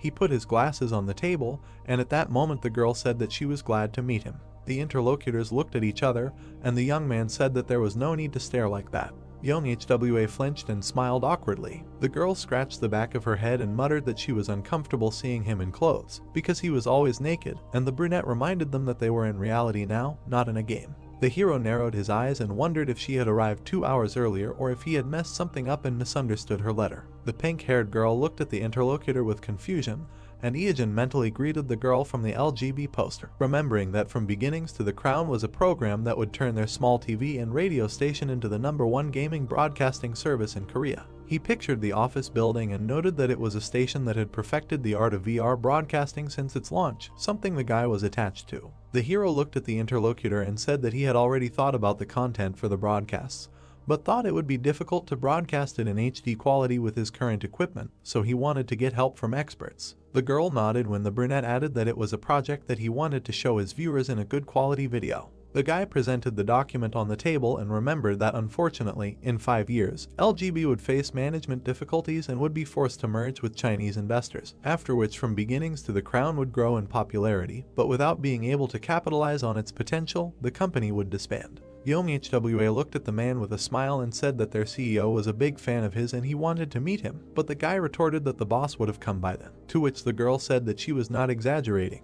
It was just that the man had a heart attack when he heard about Stagnant Water's response and was taken to the hospital. Iajin sighed as he looked at her and mentally asked him not to screw up this time. The pink-haired girl leaned over and asked what type of content he was planning on making, and the boy noted that she was impatient and asked what if they were disappointed. The woman smiled and exclaimed that what stagnant water had brought would not disappoint her, because it would top the charts anyway. The guy closed his eyes and wondered if she would have spoken like that if he had been standing there picking his nose. The brunette pulled back his mask and noted that he had come here thinking about how to convince them, but it seemed there was no need for that. He leaned his elbows on the table and declared that he was going to go through the Tomb of the Brave. The girl stared at him in admiration, her eyes shining, after which her surprised exclamation was heard throughout the cafe. The protagonist imagined a tall building and remembered that the Tomb of the Brave was a tower that had 108 floors in an event dungeon, a place where players competed to see who could climb the highest in the least amount of time, and it was currently the most popular event in DEM, so there was fierce competition between players from several world rankings. The other visitors turned around questioningly when the girl exclaimed that stagnant water would challenge the Tomb of the Brave. She jumped up and said that the current first place in the rankings was held by a raid conducted by an alliance of France, the United States, and Korea, but they had only reached the 45th floor, and the record was set 6 months after DEM opened, but no one had been able to beat it even after another 4 months. Iogen stared at her in surprise and mentally noted that she was very talkative when it came to the game. The young HWA smiled with anticipation and said that it would definitely be great content, and if it was him, he would be able to reach the 46th floor of hell, and no matter what others said, he was the unofficial #1 in Korea. The brunette smiled and thought that if this broadcast was successful, LGB would have a chance to go viral, but wasn't she being too confident? The guy smirked and remembered that he had another reason, and the girl kept shouting that stagnant water would definitely be able to do it, and the hero and the waiter asked her to calm down. 1 week later, the sky was covered with clouds. The hero was standing in front of the Tomb of the Brave. The guy looked ahead and asked if the broadcast was going on now. He turned to the blue light, the camera in support mode, and young HWA replied that she couldn't go on air right away. The girl was sitting at her laptop with headphones on and was saying that after recording the video in HD format, she needed to do the timing and write subtitles, and also edit the frames, so there was a lot of work. The tower was hidden behind the clouds. It was an event dungeon created in the likeness of the 108 earthly filths, and the participants needed to defeat the monsters that multiply on each floor. The hero mentally divided the tower into several levels of difficulty and thought that the ranks of the monsters increased depending on the floor. His body began to be covered with black energy, and the guy noted that even after 15 years, this place had not been completely cleared. He smiled and thought that the last thing he remembered from the future was the news that the 106th floor had been cleared, and 10 months had already passed since the launch of the game. At the moment, the record is still the 45th floor. Iogen frowned and decided that it would be nice to break records, but he was not interested in advancing in ranks. The brunette smiled and reminded himself that his real goal was to find a clue to obtain the last of the 3 artifacts. The hero grinned and exclaimed that he hated standing still and asked the girl to watch and enjoy how he would break all the records, and young HWA happily supported his mood.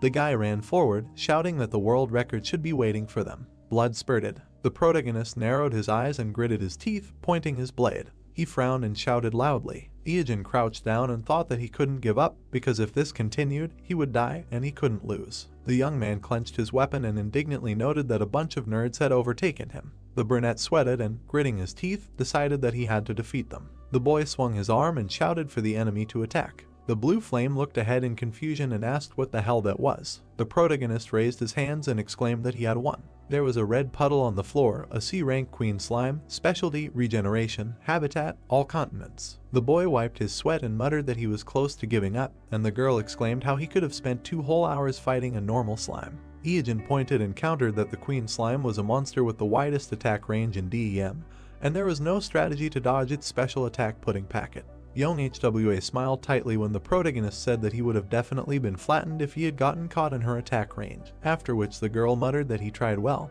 but the protagonist thought that he had wasted too much time on the first floor. The brunette moved forward, saying that it should be easier from now on since they defeated a relatively cunning monster. Then the monsters followed one after another, but the hero won until he received a notification that he had ascended to the 46th floor of the Tomb of the Brave. The guy stood in front of a huge creature. Young HWA looked at her companion in shock and exclaimed that he had passed from the 2nd to the 46th floor without damage. The black monster opened its mouth. It was a B+ rank Kaitamaru, with the features of giant, demon, stealthy, earthquake, hybrid. Its habitat is the burning rotting lands and the kingdom of giants, and its size is 45 meters. The hero grinned and muttered that he hadn't seen him for a long time. The guy looked at the enemy and noted that he did not expect this guy to appear here, which was an unexpected bonus, and offered him a dance. The monster broke 2 columns in front of him. The brunette bit his finger until it bled and frowned. The young man waved his hand, brushing away the blood, because one of the basilisk's features is poison, and it poisons the blood of the one you aim at. The monster stepped right on the drops of blood on the floor. Kaidamaru roared and flinched, feeling pain. Iojin grinned and exclaimed that this is the basilisk's poison, which is 2 ranks higher than his. The enemy stepped hard on the ground. The monster spread its paws and released powerful energy. The protagonist crouched to the ground, and his cloak fluttered. The brunette grinned and noted that his physical strength was incredible, but his attacks were too easy to predict, so the outcome of this battle was determined. The guy looked warily to the side and remembered that one of Kaidamaru's features was stealth. The monster was sitting on the ceiling, and the boy thought that their habit of hanging upside down like bats did not seem like a natural distinguishing feature given their size, which is why other players were getting too close and letting him strike first. The brunette frowned and tensed up. He bared his teeth and thought that they could not hide their distinctive smell. The monster suddenly jumped out and struck. The monster opened its mouth, sparks appeared around it. The creature screamed and attacked with a fireball. The hero raised his hand with the spirit sealed in a ring, which has plus 300 magic power and can summon Jormungandr,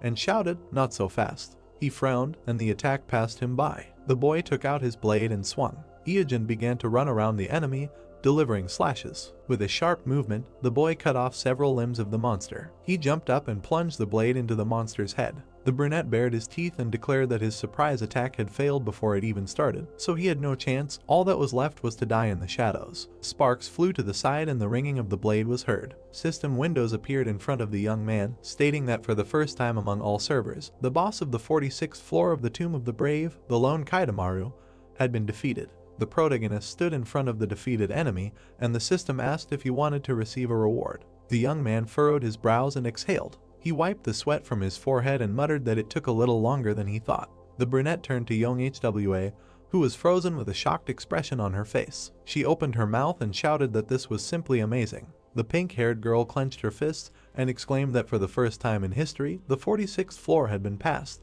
The girl burst into tears and said with a smile that the guy even passed the previous, 45th floor, which is called the Hell Floor, and the test that even the top players of France, the USA, and Korea could not pass was passed by stagnant water, and she could not believe that history was being made before her eyes. The guy turned around with a grin and noted that this was only the 46th floor out of 108, but the girl objected that this was a new record. The hero looked down, noticing the item. He frowned and his eyes widened. A blade of Kaidamaru essence, rank B+, material, fusion, was floating in the air. The young man smiled, and the girl noted that this item did not look like a good drop, but the interlocutor replied that it was not so bad. He showed a boot and said that the essence item could replace any fusion material. Young HWA looked in surprise as the guy poured liquid onto the boot.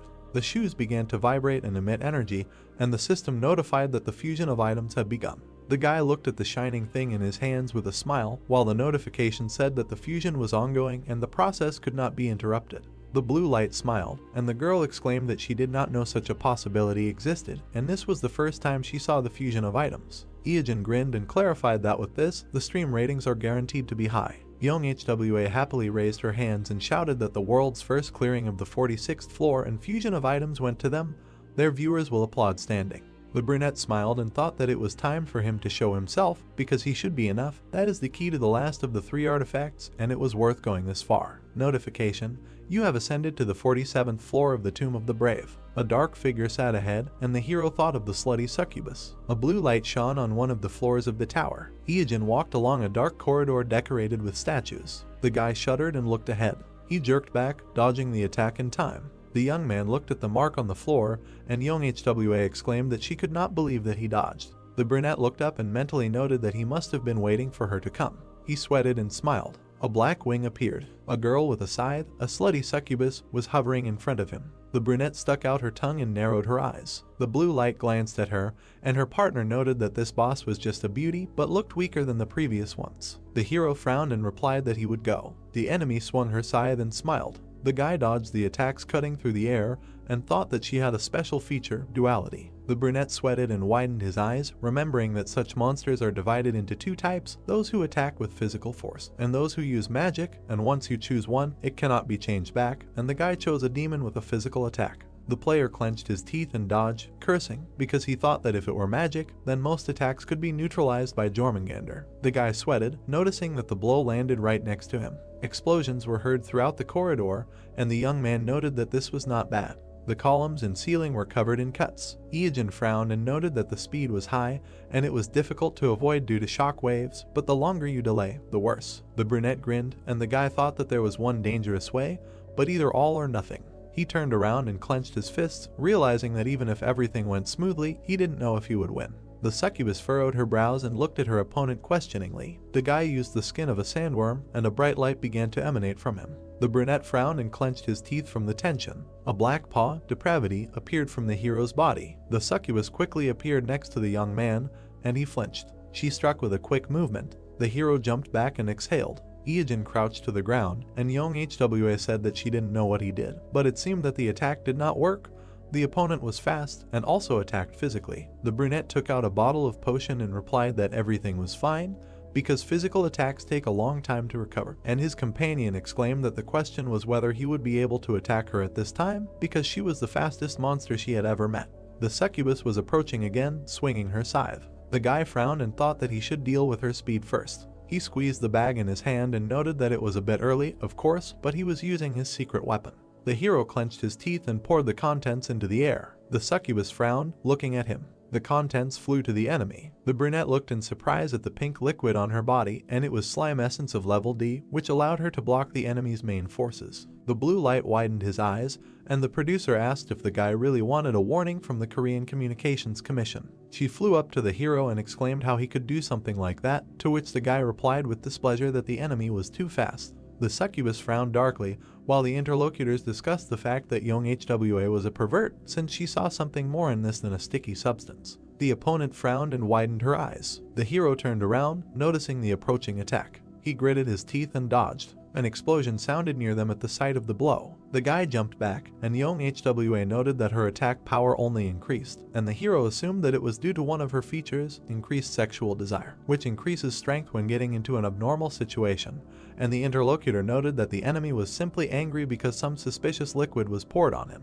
Iogen dodged another blow and noted that the speed decreased, hoping that this thing would buy him time. The guy widened his eyes, watching as the succubus launched another attack. A system window appeared, fusion of items completed. The hero smiled and noted that it was just in time. He turned around and frowned. The opponent looked at him questioningly. The brunette stepped forward in new boots made of Kaitamaru leather, rank A, fire attack plus 1000, speed plus 70, lava run ability. Iogen grinned and ran forward. The girl frowned and swung her scythe, and the hero thought that the advantage of fusion items was that you could create an item one tier higher. He kicked the enemy and noted that the special feature of Kaitamaru leather boots was lava run.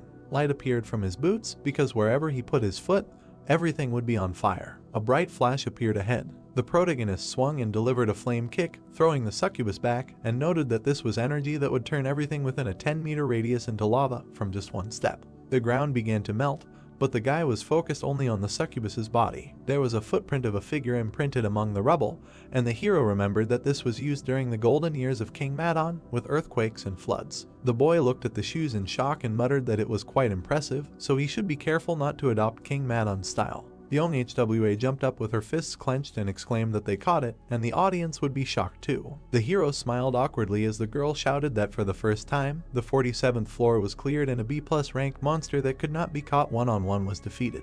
A B+ rank sword was floating in the air. The brunette smirked when the producer noted that the weapon would attract a lot of attention if it was put up for auction, and now she was facing the very first player climbing to the 48th floor of the Tomb of the Brave. The young man scratched the back of his head and smiled when the interlocutor asked how he felt and how high he planned to climb. Iogen put his hand on his belt and said that he was going. The corridor of the dungeon, a female voice thanked the viewers for already collecting 100 stars. Da-Hyu winked and said that she was ending the broadcast, welcoming new subscribers and happy for those who have been with her for a long time. The girl made a heart gesture and reminded that the next broadcast would be a fight with a B-rank monster, so she was waiting for everyone. Da-Hyu waved her hand and said goodbye. The girl slammed her fist on the table and exclaimed why she had to host these broadcasts. She gritted her teeth and muttered that it was fine, but after that idiot, it was a death sentence, losses, and if she had the stolen money, she wouldn't have to do those damn broadcasts. Da-hyu bit her nail and thought that without the sponsorship from the broadcast, it would be hard to run the guild, so she needed to find that guy and get revenge. A man approached her and said that he had already filed a complaint, to which she replied that all is fair in war. She frowned and looked away. There were two men standing behind her, one of whom said that one of them had written 40 posts on his blog. There were cans of beer and squid on the table. From beginnings to the crown was starting on the TV. Da-hyu slumped in her chair and muttered that this was the only thing that brought her joy these days, so it was time to forget about her duties and rest. The K1 team coach and MC, Yeung, smiled and said that they had an unusual guest today. The redhead took a sip and asked who it was. The girl spat out the drink when she heard that it was the most popular streamer, after which the man asked for some comments from producer Young HWA. Her house shook from the indignant scream. Cafe Hall, Gangnam District. The protagonist sat at the table in a mask and cap, asking how the reaction was. The interlocutor turned pale and replied that she received a warning from the organization, saying that this was too much, because she sent the protagonist of the ball. But they turned a blind eye to it thanks to him, and the guy thought that it felt like everything was getting worse. The girl smiled and leaned forward. Young HWA grinned and said that the ratings were fantastic. Even if the broadcast was a little unusual, people still watched until the end. The pink-haired girl smiled awkwardly and added that the ending was shocking. The interlocutor looked away and remembered what she was talking about. A week ago, the blue flame glanced at the young man with displeasure and asked why they needed to go back, since they were already on the 108th floor. The brunette looked at her and said that the girl already had enough material for one episode, so he needed to get a reward. The guy smiled and thought that it would be a bit of a pity to lose this valuable material, since every time the record was updated, you just go and set a new one after 1-2 floors, so it's good that you can create content alone. They stood in front of the sword hovering in the air, and Young HWA asked why he came to the ascended room. The blade was glowing, and the girl remembered that it was the sword he received after the B-rank battle. The flame smiled, and the producer guessed that the guy wanted to strengthen it, and then the price for it would be simply cosmic. The hero grinned and muttered that this was, of course, true. He threw the crystal into the compartment. They watched the light coming from the weapon, after which a notification appeared stating that the enhancement was successful, and a +1 sword was created. There was another flash in the air, and a new notification. The enhancement was successful, a +2 sword was created, and then a +3 sword. The blade sparkled, radiating energy, and Young HWA enthusiastically noted that this was already the 3rd level. The blue light turned to the young man and asked if the stats had become even cooler. She froze when she heard that the enhancement was successful, and a +4 sword was created, and then a +5 sword. When the system notified about the 6th level, the producer silently widened her eyes. Young HWA flew to the hero after the sword reached the 7th level and asked if that was not enough. The brunette silently threw another crystal into the compartment. The weapon glowed brightly, a new notification, the enhancement was successful, a +8 sword was created. The pink-haired girl questioningly looked at the monitor, not understanding what was happening. The blade was emitting red energy, and its level had increased to 9th. The girl was sweating, trying to understand how this was even possible, because the situation was changing so quickly that she did not know how to react. The protagonist looked at another crystal, and the interlocutor exclaimed that maybe it was time to put the stone back in place because it was too dangerous. The brunette stared intently ahead. Memories from the past flashed through his head, full of disappointment and tears. He grinned. Young HWA looked at the guy who was squeezing the stone in his hand and asked if he had calmed down and was glad that he had strengthened 9 times in a row. The girl raised her hands and congratulated him with a smile on his B-rank weapon with a level 9 strengthening. The hero silently threw the crystal into the compartment, and a glow appeared. The producer's eyes widened and loudly protested. The blade became invisible behind a bright flash. A notification appeared, error, strengthening failed. The weapon fragment fell at the player's feet, and the system notified about the destruction of the sword +9. Steam was coming from the blade. Eugene silently turned around and looked at the blue light. The guy made a face and shrugged. Young HWA collapsed on the floor, exhausted, and her colleagues ran up to her, asking if everything was okay, ready to call an ambulance. The pink-haired girl sighed tiredly and muttered that there were a lot of comments, and it was a shame for the sword, although it was not hers. The hero crossed his arms and replied that nothing could be done, and someday it would be more interesting. The young man grinned and thought that he did not regret it, because this was an item that was destined to be destroyed. He imagined the weapon and remembered that it would be clear when, compared with the real level of the sword, this blade had weak characteristics, and under the bullshit there was truth, a hidden item. The girl smiled and asked the hero to help her with the next broadcast, and the brunette agreed, on condition of good payment, to which she immediately agreed to give more than he wanted. Iogen looked questioningly at the phone, hearing the call. He glanced at the screen and saw a letter about joining. The hero put the gadget in his pocket and noted that it was the same sender again. The brunette froze and widened his eyes. The guy abruptly took out his smartphone and stared at it again under the puzzled look of the interlocutor. The young man looked at the screen, not believing that this was so. The protagonist sweated and realized that this was a Madamwa account. The director was talking on the phone and asking, "He is not a professional player registered to someone else, right? They cannot allow others to take him away?" Then ordered to immediately send him an invitation letter, to which he received a response from the interlocutor that it is impossible to contact him. There is no email, no phone number, they can only leave a comment under his video. The blonde guy, sitting at the table, continued to say, "No, if he gets picked up by some foreign team, it will be a loss for the whole country," to which the guy asked, so he should continue posting comments. The director said, "Okay, let him continue in the same spirit, write a whole wall of text, but do not try to cheat and just copy-paste the text. All the messages need to be formulated differently, not repeat themselves." The man looked aggressively at the monitor and thought that Madong. This guy meets all the requirements of a professional player. The macho and berserker styles are different in that they crush the enemy with the onslaught of pure force. Then he continued the thought that for someone seasoned in the Shadow League, he has crazy skills and control, not to mention his unique sense of combat. Fans will have no choice but to bite. This is the perfect formula for box office success. The brunette stood behind the main guy and asked that this Madong, judging by the rumors, is very good. Yes. Gray-eyed turned around and asked back if he hadn't watched the video he sent him. Lim Joseph smiled and replied that he didn't watch the videos from the illegal Toto League. He then spread his arms when the director looked at him in surprise and continued to say that he heard that he had defeated the Western Chu Lord. But anyway, this loser's skills had only gotten worse after participating in illegal leagues for so long, even he could have won hundreds of times. He then looked at the man who was staring at the computer and asked if anyone who had a taste of the underground's prize money would also want to come out and play by their rules. Even the salary they offer to professional teams is just a pittance compared to what he can get competing illegally. To which he replied that all the illegal leagues are now being shut down, the country is putting pressure on them as they speak, so all the players have no choice but to say goodbye to these shady deals. Ian turned his head and continued to say that this is the best time to get Madong. The brunette silently closed his eyes and then said, "Director." Suddenly, he opened his mouth in anger and screamed, "Why did he never pay so much attention to him?" To which he replied, "Go to hell, what complaints could he even have?" The guy replied that he had a lot of complaints about his salary. The blonde responded by looking at the monitor when a notification came. Then he asked in surprise, "What is this? Spam again?" To which the guy frowned and said that this needs to stop, really. Suddenly, he fell silent and looked questioningly at the computer. The gray-eyed man approached the director and called out to him. He was unconscious when the guy shouted that he fainted.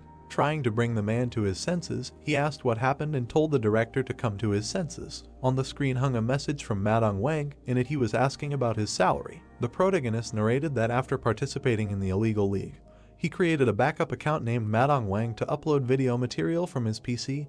He did not think that anyone would want to hire a Toto League participant. He continued to say that it was hard to believe that his fake avatar Madong received an invitation to the national player team before the dead water. This is the best deal of all time. There were sounds coming from the bathroom. Someone turned off the water. The protagonist noted while wiping his mouth that although he received a lot of these letters after the raid on the Nameless Queen, he then held his head and said that at that time, he refused them because the rules were too strict and the salary was close to zero, but now is a good time to force the government to sponsor esports more actively. The brunette frowned, smiled sarcastically and said that debuting as a C was a turn of events he never expected, then asked how he should start. The sun was shining brightly on the Seoul National branch of K1. The director raised his hand and shouted loudly to welcome their guests. The man in black stood behind him, saying that he was glad to see them all. He had a mask on his face when he introduced himself as Madong. The three guys looked at him and thought in turn that with this mask, he was using a voice meter. Why the hell did he choose such a style? The brunette looked at him seriously and said that they were glad to meet him, and then asked, "But why in this mask?" The protagonist answered indifferently, "Because of the burned scars." Then Joseph came closer to the guy and asked, and why the hell he was late for more than 2 hours, wasn't the meeting at 5:30? When the director intervened in their conversation, put out his hand and said that it was just because of the rain and traffic, this gentleman is not to blame. The brunette got angry and yelled at the blonde why he was using formal language if he was going to be part of their team, to which he replied that he hadn't signed the contract yet. Then asked what that idiot was whining about, to which he replied that it was because thanks to that idiot, he missed training. Looking at the men's quarrel, the protagonist thought, how nostalgic. He remembers that these two would bicker even in public. Under his mask, he hid a smile as he continued the thought that there was such chemistry between them. It was nice to see it up close. He was getting sentimental. Then he clenched his fist and thought that now he needed to maintain his arrogant image. He didn't want to fail, he needed to put pressure on them. The director and the brunette looked back in surprise when the guy asked who told him that he was needed here. The observers were shocked. Then the gray-eyed man grinned and asked what he said. The protagonist repeated his question and added that if he wanted to see him right away, he should have come to him himself, then asked why he was angry if he was the idiot who decided to wait. A voice could be heard that he sounded very confident, too much pride for someone who didn't even have an official rank. Yunho and Song Byung-gun stood and looked forward when the latter asked if he would mind if they helped him tone down his ardor a little. The red-haired man smiled and asked if he really thought the skills he learned in the illegal league tournament would help in the real professional leagues. Suddenly the director turned around and asked what was wrong with them, then turned to the new guy and said that he was really sorry, they were usually friendly. Maybe it was because they missed training today. Then one of the guys asked, he had to take the entrance test anyway, right? He would see for himself if his skills were good enough to make a fuss about him. The gray-eyed guy frowned and thought, this is just a guy who broke into an illegal league with no previous records. Who knows? Maybe the match was rigged in his favor. They invited someone who is an expert in PK at best to their national team. He needs to be put in his place. The brunette then looked away and asked who wants to start, to which he heard the first one answer that he will go first. Doesn't he know that PvP is his specialty? The second one said no, he will go, and the third one said that he is in the lowest place in the official rankings, so he should start with him. The guy looked at them and said, no, before them, the second row should get their chance. Then he looked at the blue-eyed man and asked why not give the understudy a chance. The understudy looked at the protagonist seriously. Then, without looking away, he said, no, he already had one. The gray-eyed man narrowed his eyes and said that this was low, and then asked why he retreated after saying that they couldn't go first. He thought he would have more courage after returning from the army, but apparently he was wrong. The brunette closed his eyes and said, that's enough, it's fair to start with those who are lower in level so the understudy can continue. Suddenly, the gray-eyed man looked up when he heard, no need. The man in black kept his hands in his pockets and said that he didn't have time to sweep the floor with everyone individually. When everyone looked at him, he continued saying that this was only annoying, after which he suggested ending this match, all 4 against 1. A voice was heard in the desert, telling Madong Wang that the entrance test was a one-on-one match.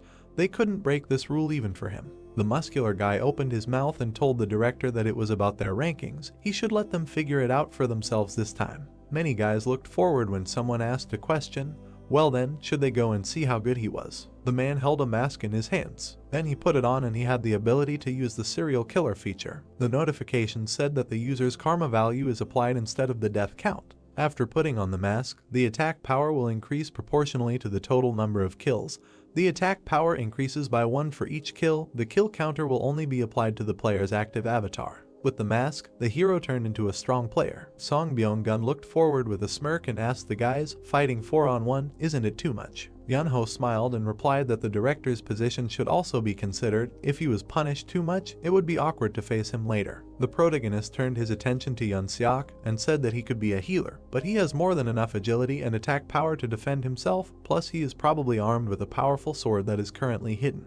He then talked about Joseph, who can both attack and defend with 2 shields at the same time, thanks to his absurdly high HP, the title of Poker Face, and the famous bullish charge. He received the additional nickname of Overlord. The protagonist in the player's body looked forward and said that this lineup is definitely dazzling. What can a noob who does not even have a rank do against number 1, 5, 7, and 9 at once, not to mention he is alone? The guy then smiled and asked if this is what they think. Right. People were watching the game from the observation room. The director gritted his teeth and said that these guys, how much he wanted to team up against him. The brunette looked at Tegang and asked him why he refused to fight. With his skills, he should definitely try. It was a good opportunity. The guy opened his mouth and answered because he didn't want to which the brunette said that this was enough reason. The protagonist was a very large-scale player. A voice was heard that he would go first when the guy called Yun-seok. The blue-eyed man smiled and said that his teammate's status was higher. He was the youngest, so he would take care of it. Byung-gun got angry and said, this guy, is he serious? To which Yunho replied, let him. The pink-haired man rushed forward, holding a weapon in his hands. He then used his power and said that he was deeply mistaken if he thought he was an ordinary healer, after which he smiled sarcastically and continued to say that he also likes to fight, but it quickly becomes annoying. Suddenly, he put his hand forward and shouted that it was time to end it and launched a shockwave. The protagonist's fist clenched and glowed. An explosion occurred. The blue-eyed man looked forward questioningly. Then he jumped. Then he smiled and asked if creating earthquakes was his main fighting style. Looking forward, he continued to say that it was stupid, anyone could dodge it by simply hanging in the air. The protagonist found himself on par with the enemy and extended his hand. The ground began to split. The shaking intensified. Suddenly, the hero made a blow that sent the opponent flying down. He screamed loudly as he fell. Their powers clashed. The guys watched the explosions. Then one of them frowned and asked what, and the other added what happened. The director and the understudy looked at the screen. A head was visible from under the rubble. The first person was added to the protagonist's kill list. The basic attack was increased by 1. Then the giant took a step forward. The red-eyed man smiled wickedly and asked, "So, it's already been reduced to 3 to 1, huh?" The blue-eyed man opened his mouth and said that he channeled the power of fire into the ground right under his feet, thus lifting himself into the air. The protagonist extended his hand. Then he made a magic strike. The second opponent dodged and defended. Suddenly, the hero stopped and thought, "A rapier? This is Byung-gun." The opponent frowned and thought, "How can he dodge every strike? He won't be able to see it thanks to the camouflage effect." There was a flash. Sparks flew around. The opponents confronted each other. The brunette gritted his teeth and shouted, "Madness." Their battle continued. Suddenly, the protagonist smashed the ground. Then he carefully extended his hand. He stopped and thought that he seemed to be paralyzed. This shield is at least rank B. There must be a special skill that includes paralysis as an abnormal effect. The guy looked forward angrily. Suddenly, he transformed and used lightning strike. Gray Eyes smirked and said that he was good. He admitted it. It was embarrassing to admit, but they would have to attack him at the same time. Red Eyes smiled and said that their healer was not here, then asked if they really planned to attack in a crowd. Looking at the opponent's concentrated power, he thought that the paralysis was due to the shield, a combination of high-class magic attacks from the 4 best ranks of each class. Then he continued his thought, looking at the brunette, that the invisible assassin was at the forefront of a surprise attack. The hero stood still, then asked if he screwed up. Suddenly, he dashed and flew up. There was another explosion. Gray Eyes frowned, gritted his teeth and asked if he was using the same trick as before. Did he really think it would work a second time if he activated the earthquake nullification skill? A drop of sweat ran down his face. Then he looked down and asked what, and shouted that the ground was melting. With the help of the skin feature from Kanchimaru's legs, the protagonist walked on the hot ground. The brunette opened his mouth wide and shouted that everything was turning into lava. The protagonist, smiling, said that his skill melted all the ground around him within a radius of 10 meters, and then asked how long the guys could dance on the lava ground. Suddenly, he began to climb with his hands. Rocks were flying around the guy. Then he concentrated his power and said, "Damn, he didn't cast the defense spell completely." Suddenly, the opponent fired magic towards him. A fist appeared in front of the brunette's face. There was a commotion. A metal claw grabbed his face and he started screaming. The protagonist defeated him.